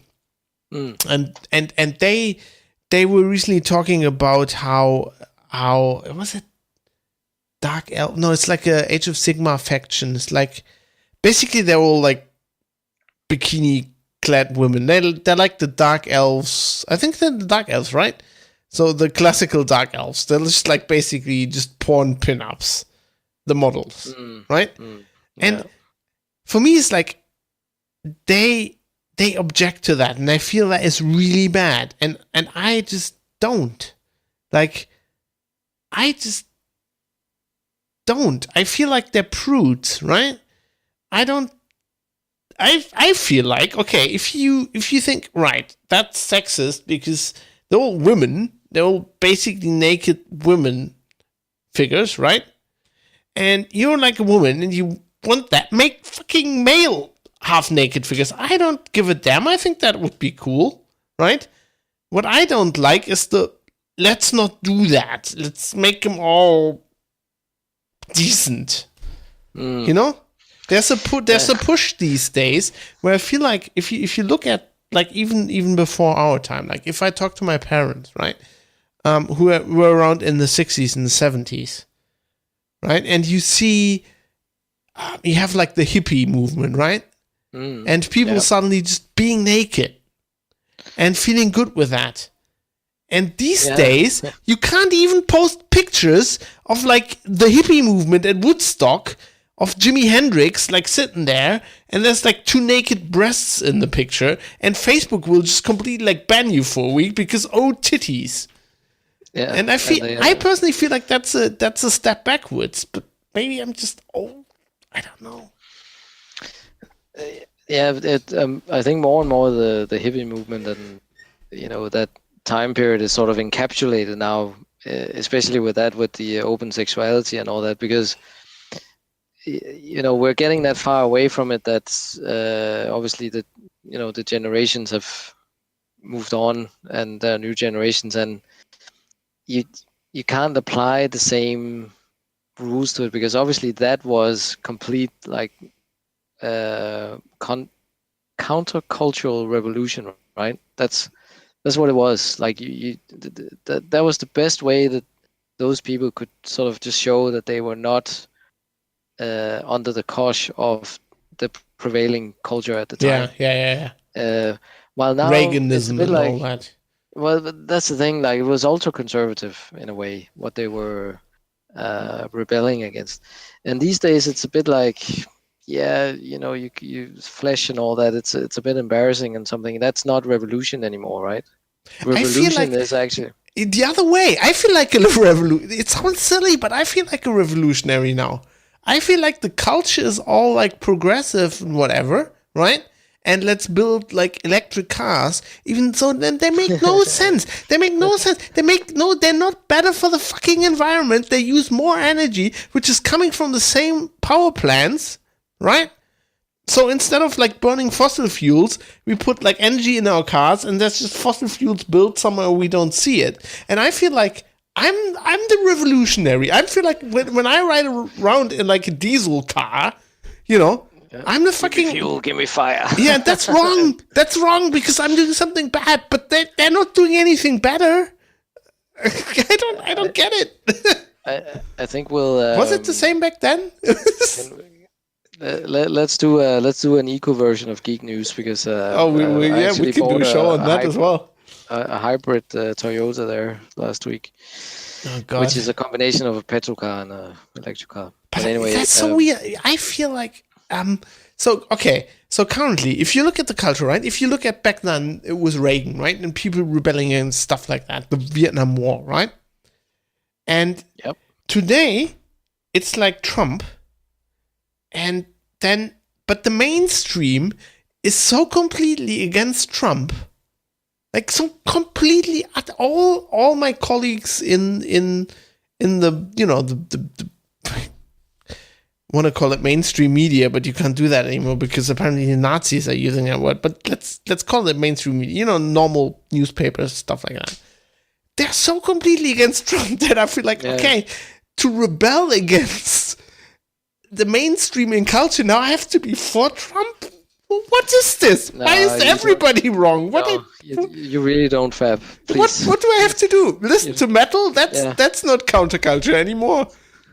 It's like a fucking $1 billion industry. Can't play video games. That's a $1 billion industry. What can I do, man? No, but listen, it may seem to you that the mainstream is all for diversity and gender and inclusivity and all that. But if you actually move about in normal society, there's still barriers aplenty for people who are not white male. There really are. Like we just have to take that on the chin. That's my point of view. That going like there's so much institutional barriers, restrictions against people who are not as privileged as ourselves. Man, I'm with you, fighting against that all the way. The point where I draw the line is, and where I think I don't see eye to eye with Dave, is like I feel like, okay, he's not here, so I can say this now. If he listens to this, he'll have Dave, to. If you're listening, he'll have to disagree with me. But I sometimes feel like maybe it's not only him, but maybe it's I'm overgeneralizing, but I feel like he's 10 years younger than me, and I feel like when I talk to people like that, I feel like that generation is a generation that fundamentally is trained or feels like they have to apologize. They have to feel bad because they're white male. And I feel like I don't. I can't. I had no say in becoming a white male, and I don't feel sorry for that. The only thing I can do is I can see where other people are less fortunate, Yeah, and I don't think you have to feel all the time that you have to apologize, because that is exactly what brings sort of the dark side of it, right? So you do what you can to create the equilibrium rather than. What I do is like what my mother, who I believe is a very strong feminist, but we're talking in the 68 sense of a feminist, classic sort of feminist. Taught me that treat other people equally, no matter what sex they are, no matter what color of skin they are, no matter what haircut they are. And the thing I'm doing in my life, I've always tried to do is do that. And it's hard sometimes. Everybody has prejudices. I mean, that's the fact of human nature. and as long as you're willing to accept that you will not get it right all the time, but you're willing to at least but I'm do willing to things learn, you know. Because before I met you, for example, and this is the truth, I never met a Danish person, never really got to know a Danish person, right? And this is a fact. Before I met you, Sweden, Denmark, Finland, Norway were all the same to me. All the same. Look, same flag looked the same, different colors, but I'm born in West Germany, so I'm used to like the Netherlands and Belgium and that. Now I've moved to Hamburg, and people here they go on holiday to the Scandinavian countries. They go on holiday in the north, and they know all these countries. I didn't. For me, that was all the same. And just from talking to you for like however long we've been doing this, I've learned so much about the Danish people, Swedish people, you know, how they don't see eye to eye about shit. And excellent. That's just, you know, I just try to do that. And I think listen, exactly. Yeah, and travel. Listen. Like people should travel. Like a big thing that changed me was like when I went to school in Australia, and I just got to experience a different country. I mean, you moved from Denmark to Ireland, right? So you must know how that feels. That I've kind of gone in my life: Denmark, Belgium, France, Belgium, Denmark, Ireland, Denmark. Yeah, Ireland. So Belgians and Irish, so you know weird people. Yeah, and that's the thing. Like, if you want to give anybody any piece of advice, is to get outside of your comfort zone. So that's get outside of your fucking country. I mean, that's the people that vote for these people, like Trump, or over here the AfD, like, you know, those borderline racist Nazi parties. All of them, I can pretty much guarantee you, the vast majority of them has never been outside of Germany. They've never been outside of even their small town. Like, I talk to people like, oh, these horrible immigrants. I mean, what are you talking about? I'm coming from Duisburg. Like, I've all my life, I've lived to immigrants of some kind. You know, it might have been two generations ago, but there were Turkish people, Italian people, Polish people. That's just like, if you grow up in a big town, that's what it is. It's normal to you, right? Yeah. But these people that come from their small little towns and never seen this kind of stuff, and God. So if we transpose this on our fictional universe, right? Let's right? Pull it back, because all that stuff is really important, and it does affect fictional universe fandom. So how do you expand your horizon being a fictional universe fan, right? Because I think there are links there where, you know, you've grown up with a certain canon, and at a certain point that's not fitting anymore with the current developers of that universe. They want to take it somewhere else, right? I mean, that's what's happening. Yeah, that's true. And for completely, like, they're not doing this for moral reasons, right? They're doing this for money reasons. Let's be clear about that. But that isn't bad itself. Of course. I mean, that's... Of course. Yeah. But I think I got it now. I think my problem is that I feel in my gut that it's not better for the stories. So if you look at... We were talking about Dan Abnett earlier. Mm-hmm. So the stuff he does in the early... In the early Horus Heresy books is pretty progressive. Like, he puts stuff in his books that was never in 40k books. For example, he's got a little female characters. Mm-hmm. He's exploring sexual stuff with like the Thousand Sons in, like, I think the first or second book. There's like all this stuff where, like, drawing with the blood and the feces and the fucking... Oh, the sort of sensual side of it. Yeah. There's stuff that was never in 40k books. So, and it works. It works for the story. And I don't mind when it works for the story. So what I object to is like people going, oh, we're doing this for blah, blah, blah, blah. Just fucking do it. And don't tell me. And if it's good, it's gonna be good. Like, you know? Like if making it, okay, I'm gonna put myself out here. This is daring almost as much as saying I'm gonna drive to Falun on a bike. You know, if they have stories with female space marines and they're good, because they're actually good, because it actually adds to the story, there's good twists, there's good stuff, I'm probably the last guy to complain if it's actually a good read. Right? I just object to people saying we have to do this because it'll make the world better. No, make the fucking universe better, make the stories better, and if you manage to do that, I won't complain. Probably. I don't think I will.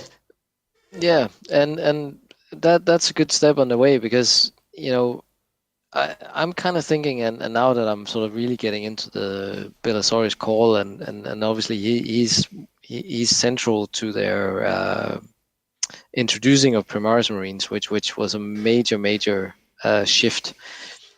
In a way, I think they missed an opportunity there, but they may also just be able to still introduce it, because it doesn't say that Belisarius call has completely gone not possible, right?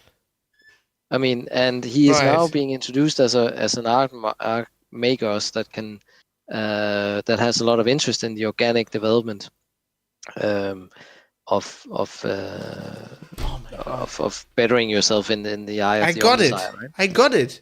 What they needed to do is one simple thing: pull a Stephen King, pull a Dark Tower. You know how he would have done it? Just say they're all female. You know, they obviously they don't have dicks. We took the breasts out. Are they eunuchs? Are they eunuchs? Is that completely confirmed that the? No, they're just female. No, but right now, like, is it confirmed that they don't? No, I don't think it's confirmed. No, I don't think they never said that. But they just don't know what to do with. But you could completely go with that. Do they have beards? Are there space marines with beards? We just retcon that out. Yeah. they don't have much hair anyway. That's how you would do it. That would actually be great. I'd be on board with that 100%. It's like, well, I mean, they're all transgender. It's an option, yeah. It's an option. Why do you think Thousand Suns are so weird? No, but it's like they still have an opening. I think they blew it a little bit, but by doing it, and I've seen that there are different theories going that, you know, maybe they'll just ramp up Sisters of Battle and go that they get a bit of a Primaris treatment as well. I'd love Sisters of Battle. Oh God, they're so good. So, but they're kinky as well. That's the whole point. Fab, come on. It's the haircut. That's the whole fucking point. Don't be ashamed of it being kinky. Just put the other kinky stuff in there as well. Put the kinky stuff for the girls in there too. Jesus. Yeah, but they need to be equals with the Adeptus Astartes, right? I mean, otherwise this discussion will still be going on 10 years from now, right? Yeah, but nothing ever will be. I mean, come on. So the Custodes, on paper, they're more powerful than the Space Marines, but they never will be. They don't have like the force of 30 years of pop culture behind, 20 years probably. But yeah. Yeah, and they basically just sat in the palace for a long time until they got. So the other thing I have is like just ingrained. I don't know if this is right, but I have this ingrained feeling that all this won't help. Like there's a certain thing about 40k that's a male nerd power fantasy thing, and I'm not saying you can't get into this if you're a girl, but it's fundamentally a male nerd thing.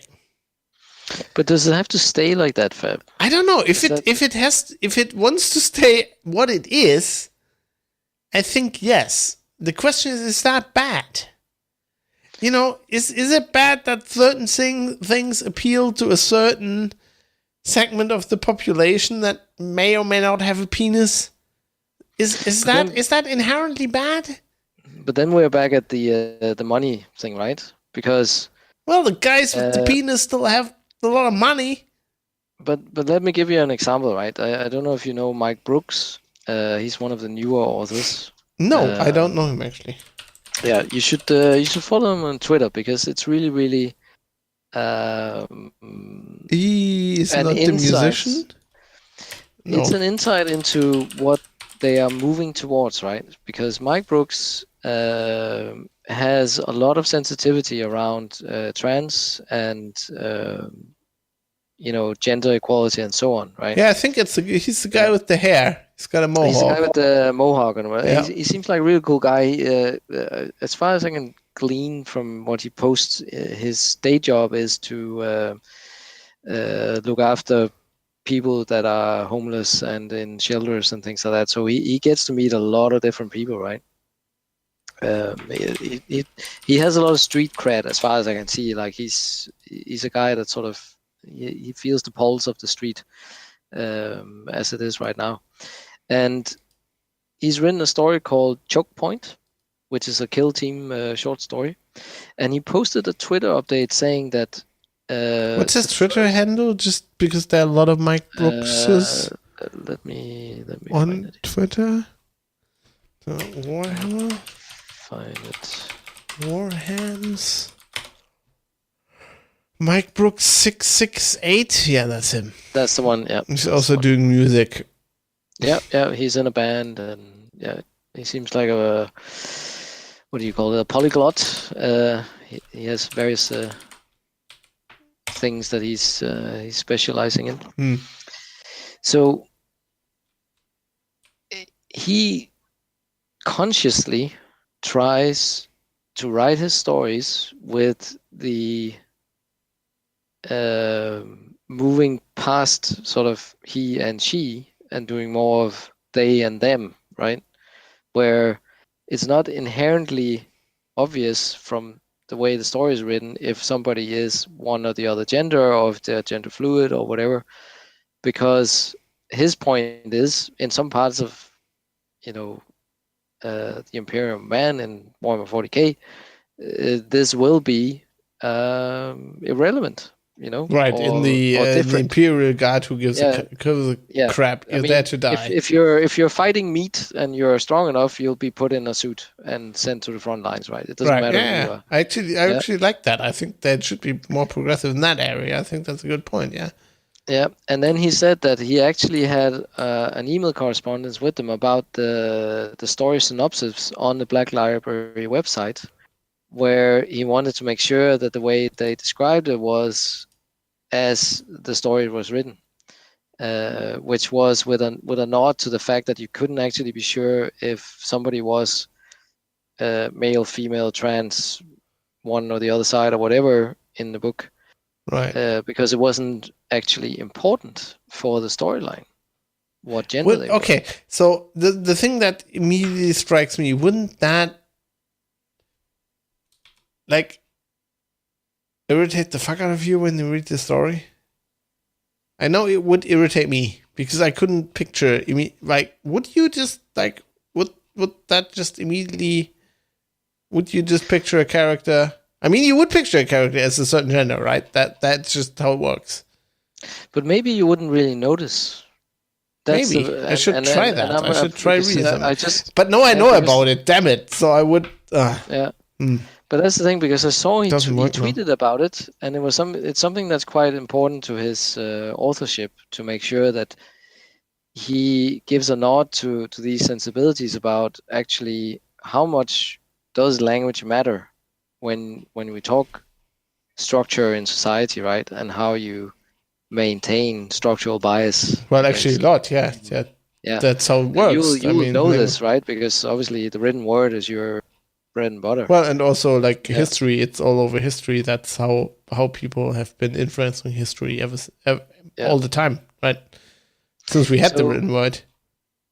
So the thing is, what I see is that they're opening up to actually being responsive to people who are sensitive to these challenges, let's call them. That you want to remove this kind of structural bias in the way you tell stories, and how people perceive stories and how they identify with them, and all of those things that actually showcase how you question yourself, because that's the thing. Like just having this talk tonight, we're questioning ourselves quite a lot actually, because we kind of go like, well, we grew up with Star Wars for 40K or whatever, and we like the way it was, that and we're comfortable with it, but the way things develop now, and especially as you say, the young generation that are growing up, they're growing up with a completely different set of sensibilities, where in the past for us it was more like, okay, don't be racist, okay, right, we get that, but now the sort of diversity palette of different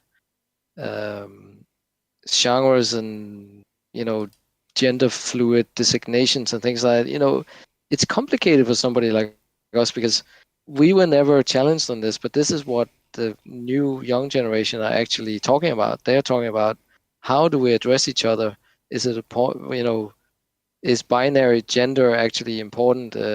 Let's just throw it on the trash heap for the ones that are really rebellious. And all of this is really stuff like, I'm going but this is stuff, yeah, we biology, you fucking idiots. No, it's not. It's chromosomes, you fucking nitwits. Didn't you listen in school?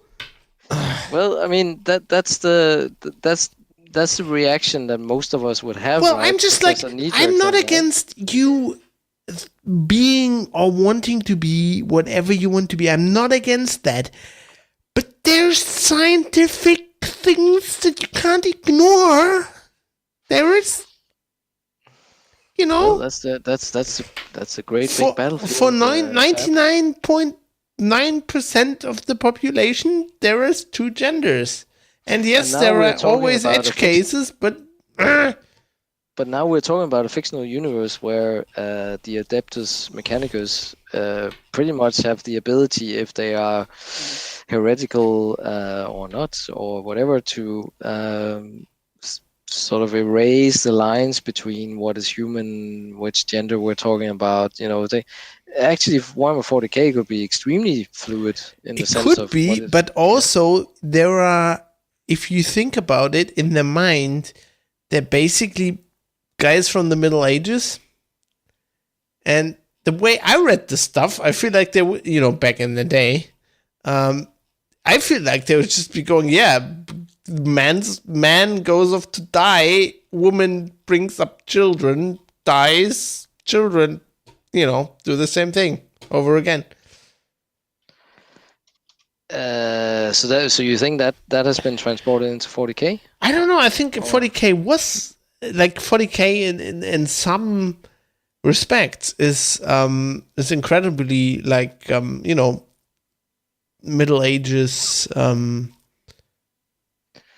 It's a throwback. It is a specific. Well, back in the day, it was specifically written to be like horrible and shitty and stuff you didn't want. So I feel like they're putting in stuff they want. They feel like stuff you'd want because it's progressive, and that brings us back to that original tweet. Why would that fucking universe be progressive? It's fucking horrible. It's fascism. But then I'll read now what Mike Brooks says, right? Because I found the tweet. So he says, I want to take a moment to talk about gender in and around my new Black Library short story, Choke Point. Games Workshop has historically been a male-focused organization with little other representation. This is changing, particularly in fiction. Although the model range does not currently reflect it so well, there is plenty of fiction featuring female warriors in organizations like the Astra Militarum. I feature the mixed gender regiment in this short story. But I wanted to do something a little different with the commanding officer.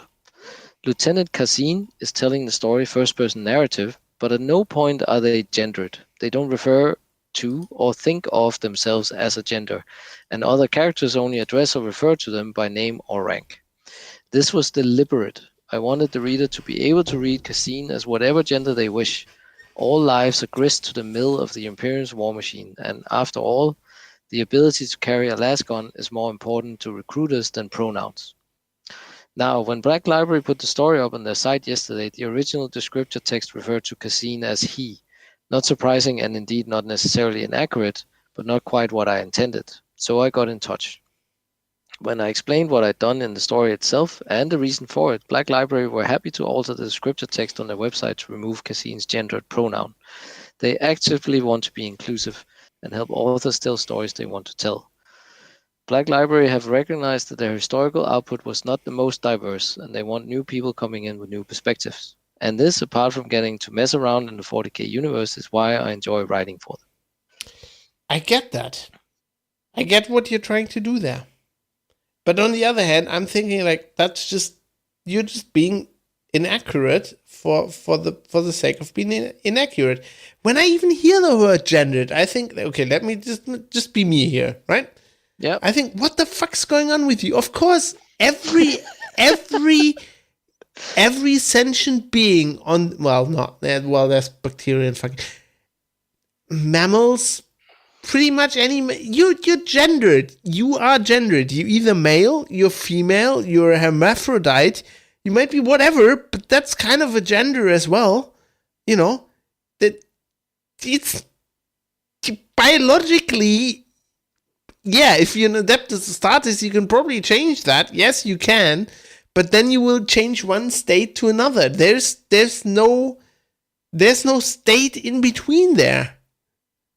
Like, you know, scientifically speaking, right? These are facts of life. Yes, the science of how the body works is. I've got no yeah, beef with you if you want to change that. Like, if you're female and you want to be male, if you're male you want to be female, if you want to be something different, go for it. But that doesn't change the fact that you were born something, and that might be really complicated. So, right, I follow a person on social media, for example, who is, I think she was born male. It's just like it's a very complicated in between state, and they fucking can't decide, and then just the government goes, okay, you're male, right? And I can completely understand what that fucking does to your life if you feel like you're the other gender.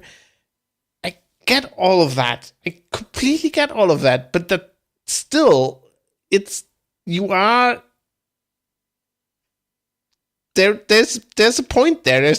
There's a point that you are, and there's a point you want to go, or maybe you're fine staying that way. Great, but that's not the reality for 99.9% the people of the planet, and you've got to accept that, you know. You can write that story. Of course you can write that story, but I'm wondering what is the problem actually with the story, in the sense that if as you say, the story is good. Well, I haven't read it, so I don't know what. Yeah. You know, obviously we're being a bit hypocritical there because, you know, we haven't read the story. So I think based on this discussion, I must buy this one and read it. Me probably too. Yes, I probably have to too. Yeah, you have to send me a link. What that story is. Because this is the clearest indication of a change that I've seen recently. Anyway, where it's like we are aware of our. Well, I've actually seen that in their drop postings. You can clearly see that Games Workshop's changing that way. So my problem is just like, why would you pick that as your whole center point to write a story? Like, I don't get that. I would just want to write the best story I can. Like, why is that? It's so far from my life experience that's the hill you choose to die on, you know? No, but I don't think it was the main. He didn't write this story to be controversial.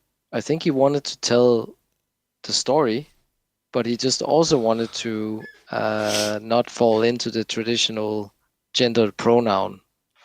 That's the way I understood the way he was saying it, right?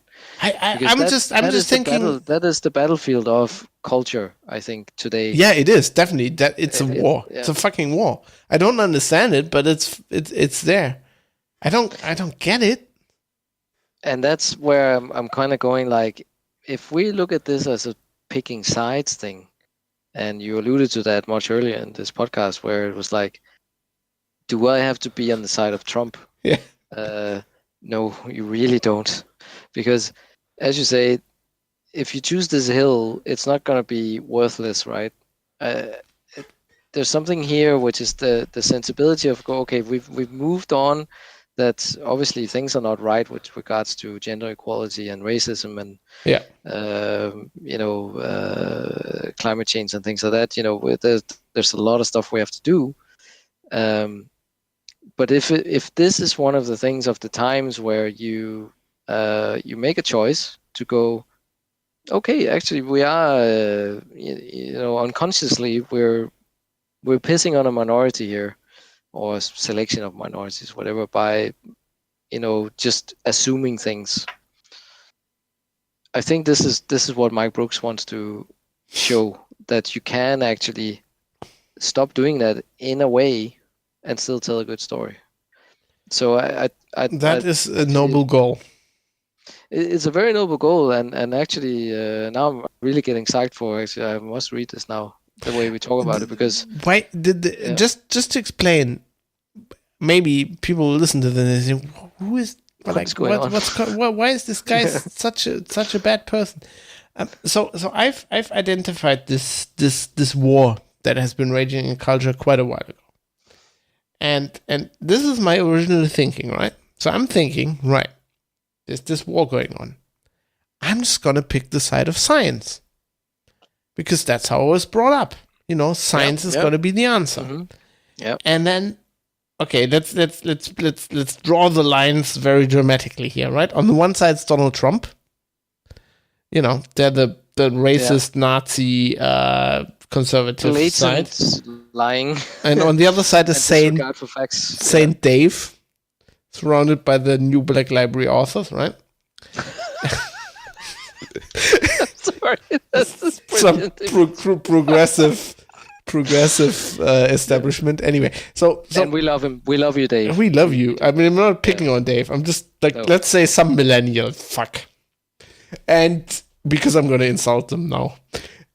And I'm definitely not with Trump. But then I'm like, I'm with science, right? And I'm going like, well, yeah, you say this whole gendered shit, and but then these guys go, there's no gender. And I'm like, wait, what? What? Sorry, I did biology in school. My wife has a electron microscope thing at work.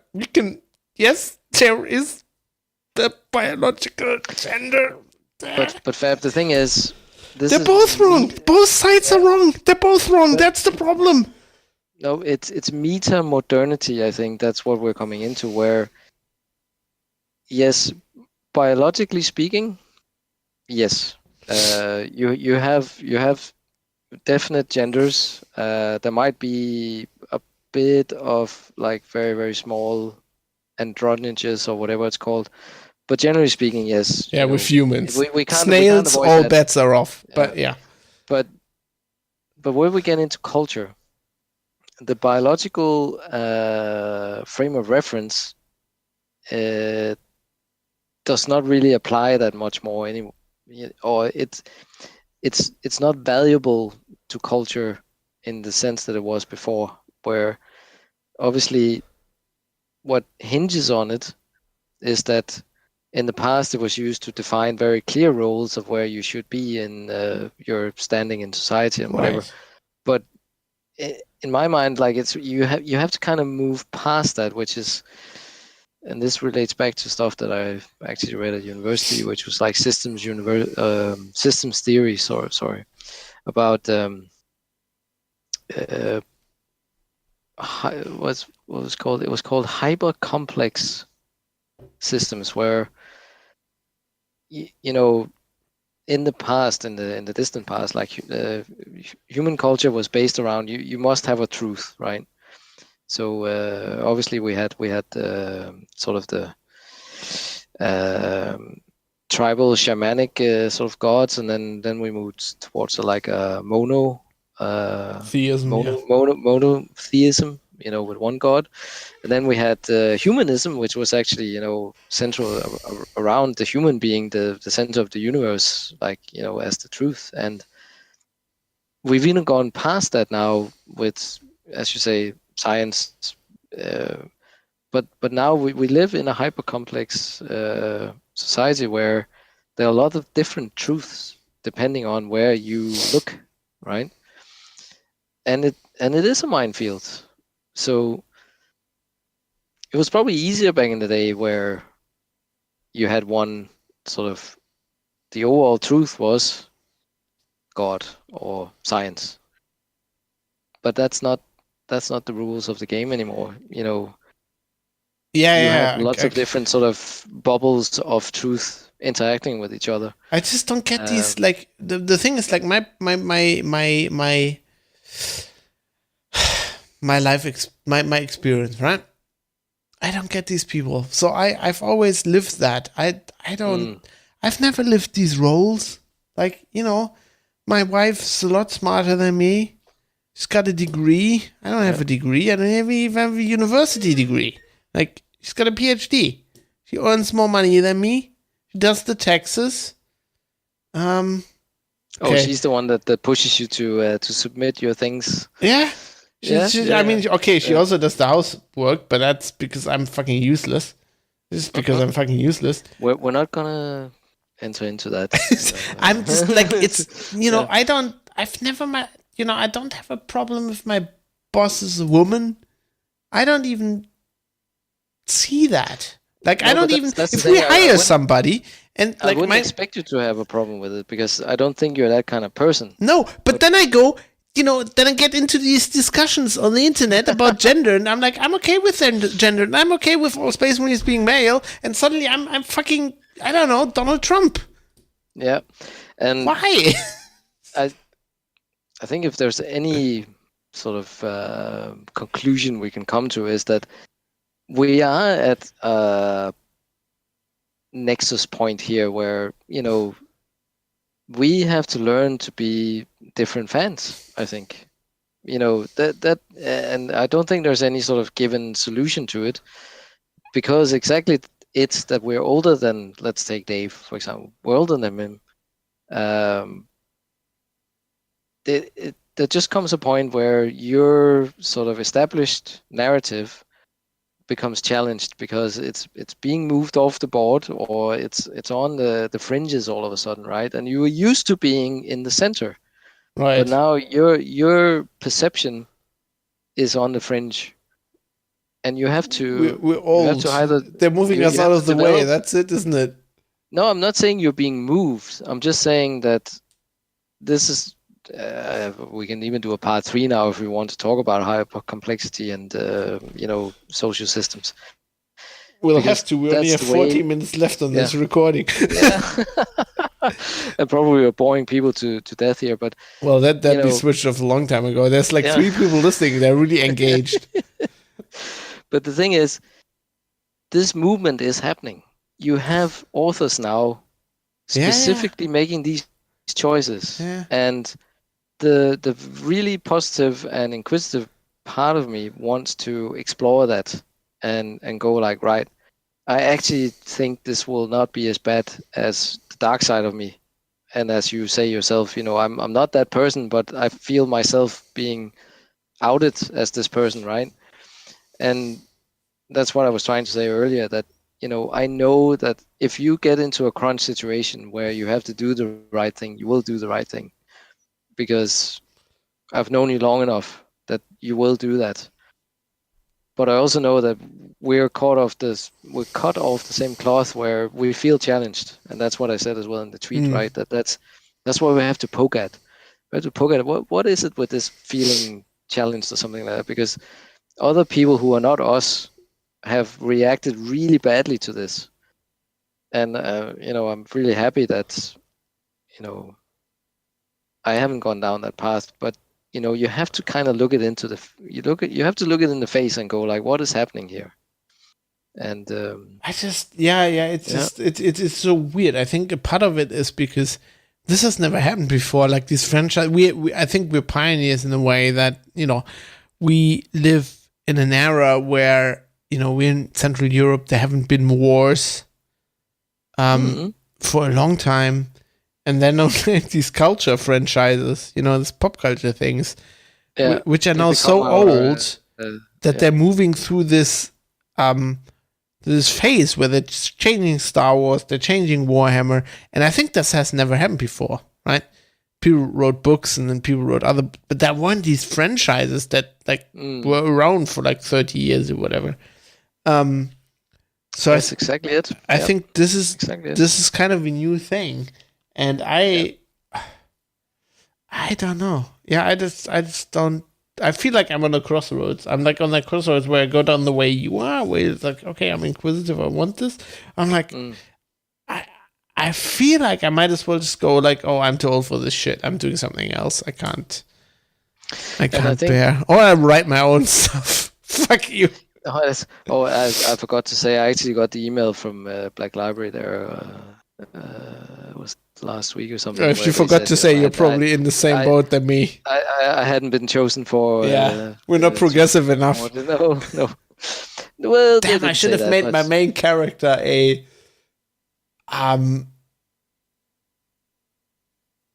transgender black person in a wheelchair. Fab, you didn't say that. That's just that's the you can just see Dave. He's putting up the red card now. Oh God, seriously. I just feel sometimes people are doing that just to to get in there, just to develop a profile. I don't know. No, but that's exactly what the bad reaction. I shouldn't have. The troglodytes of this world are saying, right? But I think we have to be progressive in the way that we look at it and go okay, there's actually space for all of this, because Games Workshop have actually proven it. They have never had a better year of producing stuff. And yes, we feel overwhelmed, but we're just two old crusty guys, right? Imagine the people growing up now, as we talked about in the previous section about this, that the amount of choice out there, it is amazing. Yeah, but they're not playing Warhammer 40k, they're playing Fortnite. Don't kid yourself, this company is dead in 10 years. But who's paying for all this stuff? Old guys. Well, they're between us, they're Dave, they're progressive old guys. But then they're progressive old guys. Why are we not progressive old guys then, Fab? I don't know, I think I was never progressive. I think I've resigned to the fact that at my heart I'm a conservative. I am. Like my parents, they were rebels. They're hippie conservatives. Yeah, they were, there was social democrats, maybe even a bit fucking socialist, whatever. And I'm, how it's parents are one way and then the kids bounce the other way. And I just bounced the conservative way, and it's just, I think I turned out well. I could have become a fucking Nazi or whatever. Not that bad. I just don't like my Warhammer having female spacemen. No, but that's what I mean. That obviously, could be worse. We wouldn't be talking if you were a Nazi, right? I mean, we wouldn't. Fucking hope so. So yeah. But it's the great thing is that we actually have this diversity in a way in our little podcast grouping, and obviously we're slightly hypocritical that you should probably find a female Warhammer 40k fan of similar age. Oh my God, I've tried. Like ourselves, right? Believe me, I've have tried. the same conversation. But I think I've tried. They've better stuff to do. They don't waste their time getting drunk on the internet at my wife's sleeping because she knows she has to get up tomorrow early like me, and I'll be hungover. But I think, should we set ourselves some challenges, and we'll keep poking at this at a later podcast and see if Dave maybe wants to come into the conversation again. But I think the first point is have to listen to 3 hours of this first. To get up to Let's speed. read Choke Point by Mark Brooks, right? Choke Point. It sounds kinky. Maybe he chose that, maybe he didn't. I don't know. Well, we don't know what gender the people involved are in, so I don't know if it's. There you go. But let's set that as the challenge, right? Let's read it, and we'll talk about it in the near future. It's a short, right? I should be able to read that on the train, right? 3 pounds or something. Yeah. Well, money is not the issue. Time is. Yeah. It's a kill team. Maybe there's an kill team shot. Yeah. Or maybe it actually has a kill team in it. That's not like the and game. Sorry. There's so many new releases like Kill Team, Adeptus, Titanicus. It's just it's overflowing. The cup is overflowing, Fab, of goodness. And what a time to be alive, right? Right. Come on, man. No, it's not the content. It's just like I was thinking about all the other stuff going on in the world, and I'm like, I know. Yeah, it's great. I've got a huge gaming monitor. There's lots of games. There's lots of books. Got a Kindle. Why am I complaining? So good. We shouldn't really complain, should we? No, we shouldn't. It's I don't think I am. Well, I am, but like I don't think it's unreasonable. I don't think so, but who knows? Well, I think what we've established is that we are willing to listen and learn, right? But we are also sometimes a little bit uncomfortable. Well, yeah, and I think I have to think about this more. But I actually liked this. This was very philosophical. I don't think the show ever's gotten that deep. This is like deep. This is the deep dive. Yeah, no, seriously, I feel like I've revealed stuff about myself that I haven't revealed in 10 years of podcasting. A scoop. I will take that scoop. But yeah, we'll see, and people out there listening, if you've made it this far, if you're still around, let us know if you want a bit more philosophy and I feel like we have from time to time. We'll have to have a code word so they can prove that they've been up to this point. Oh yeah, okay. Let's see. What would be? Let's see. Andronicus android in leather duster. That's your code word. Are you in favor of Andronicus androids in leather dusters? Let us know. Right, indeed. And we have no feedback because episode 66 was released as we record this just a few hours earlier, so there's no feedback. So you can now give us a lot of feedback on this shit. Am I completely wrong? Am I insane? Is Dave right? Is it bad that Dave wasn't on the show? Is it good?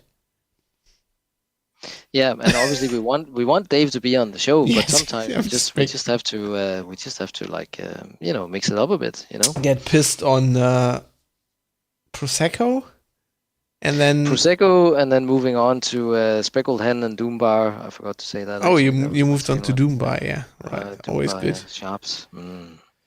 Yeah. Right. The downside of Dave not being on the show means I have to do all the contact stuff. So you can email us at GNR. You can email us via gnr@sixgun.org, which nobody does, and that's good because Saint Alpha Char does not approve of this, so you shouldn't do it.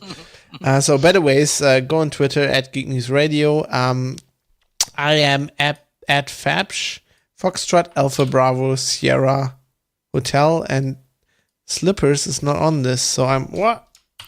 So I am M Stevens MJ, MSTEVNS MJ. Right. On Twitter.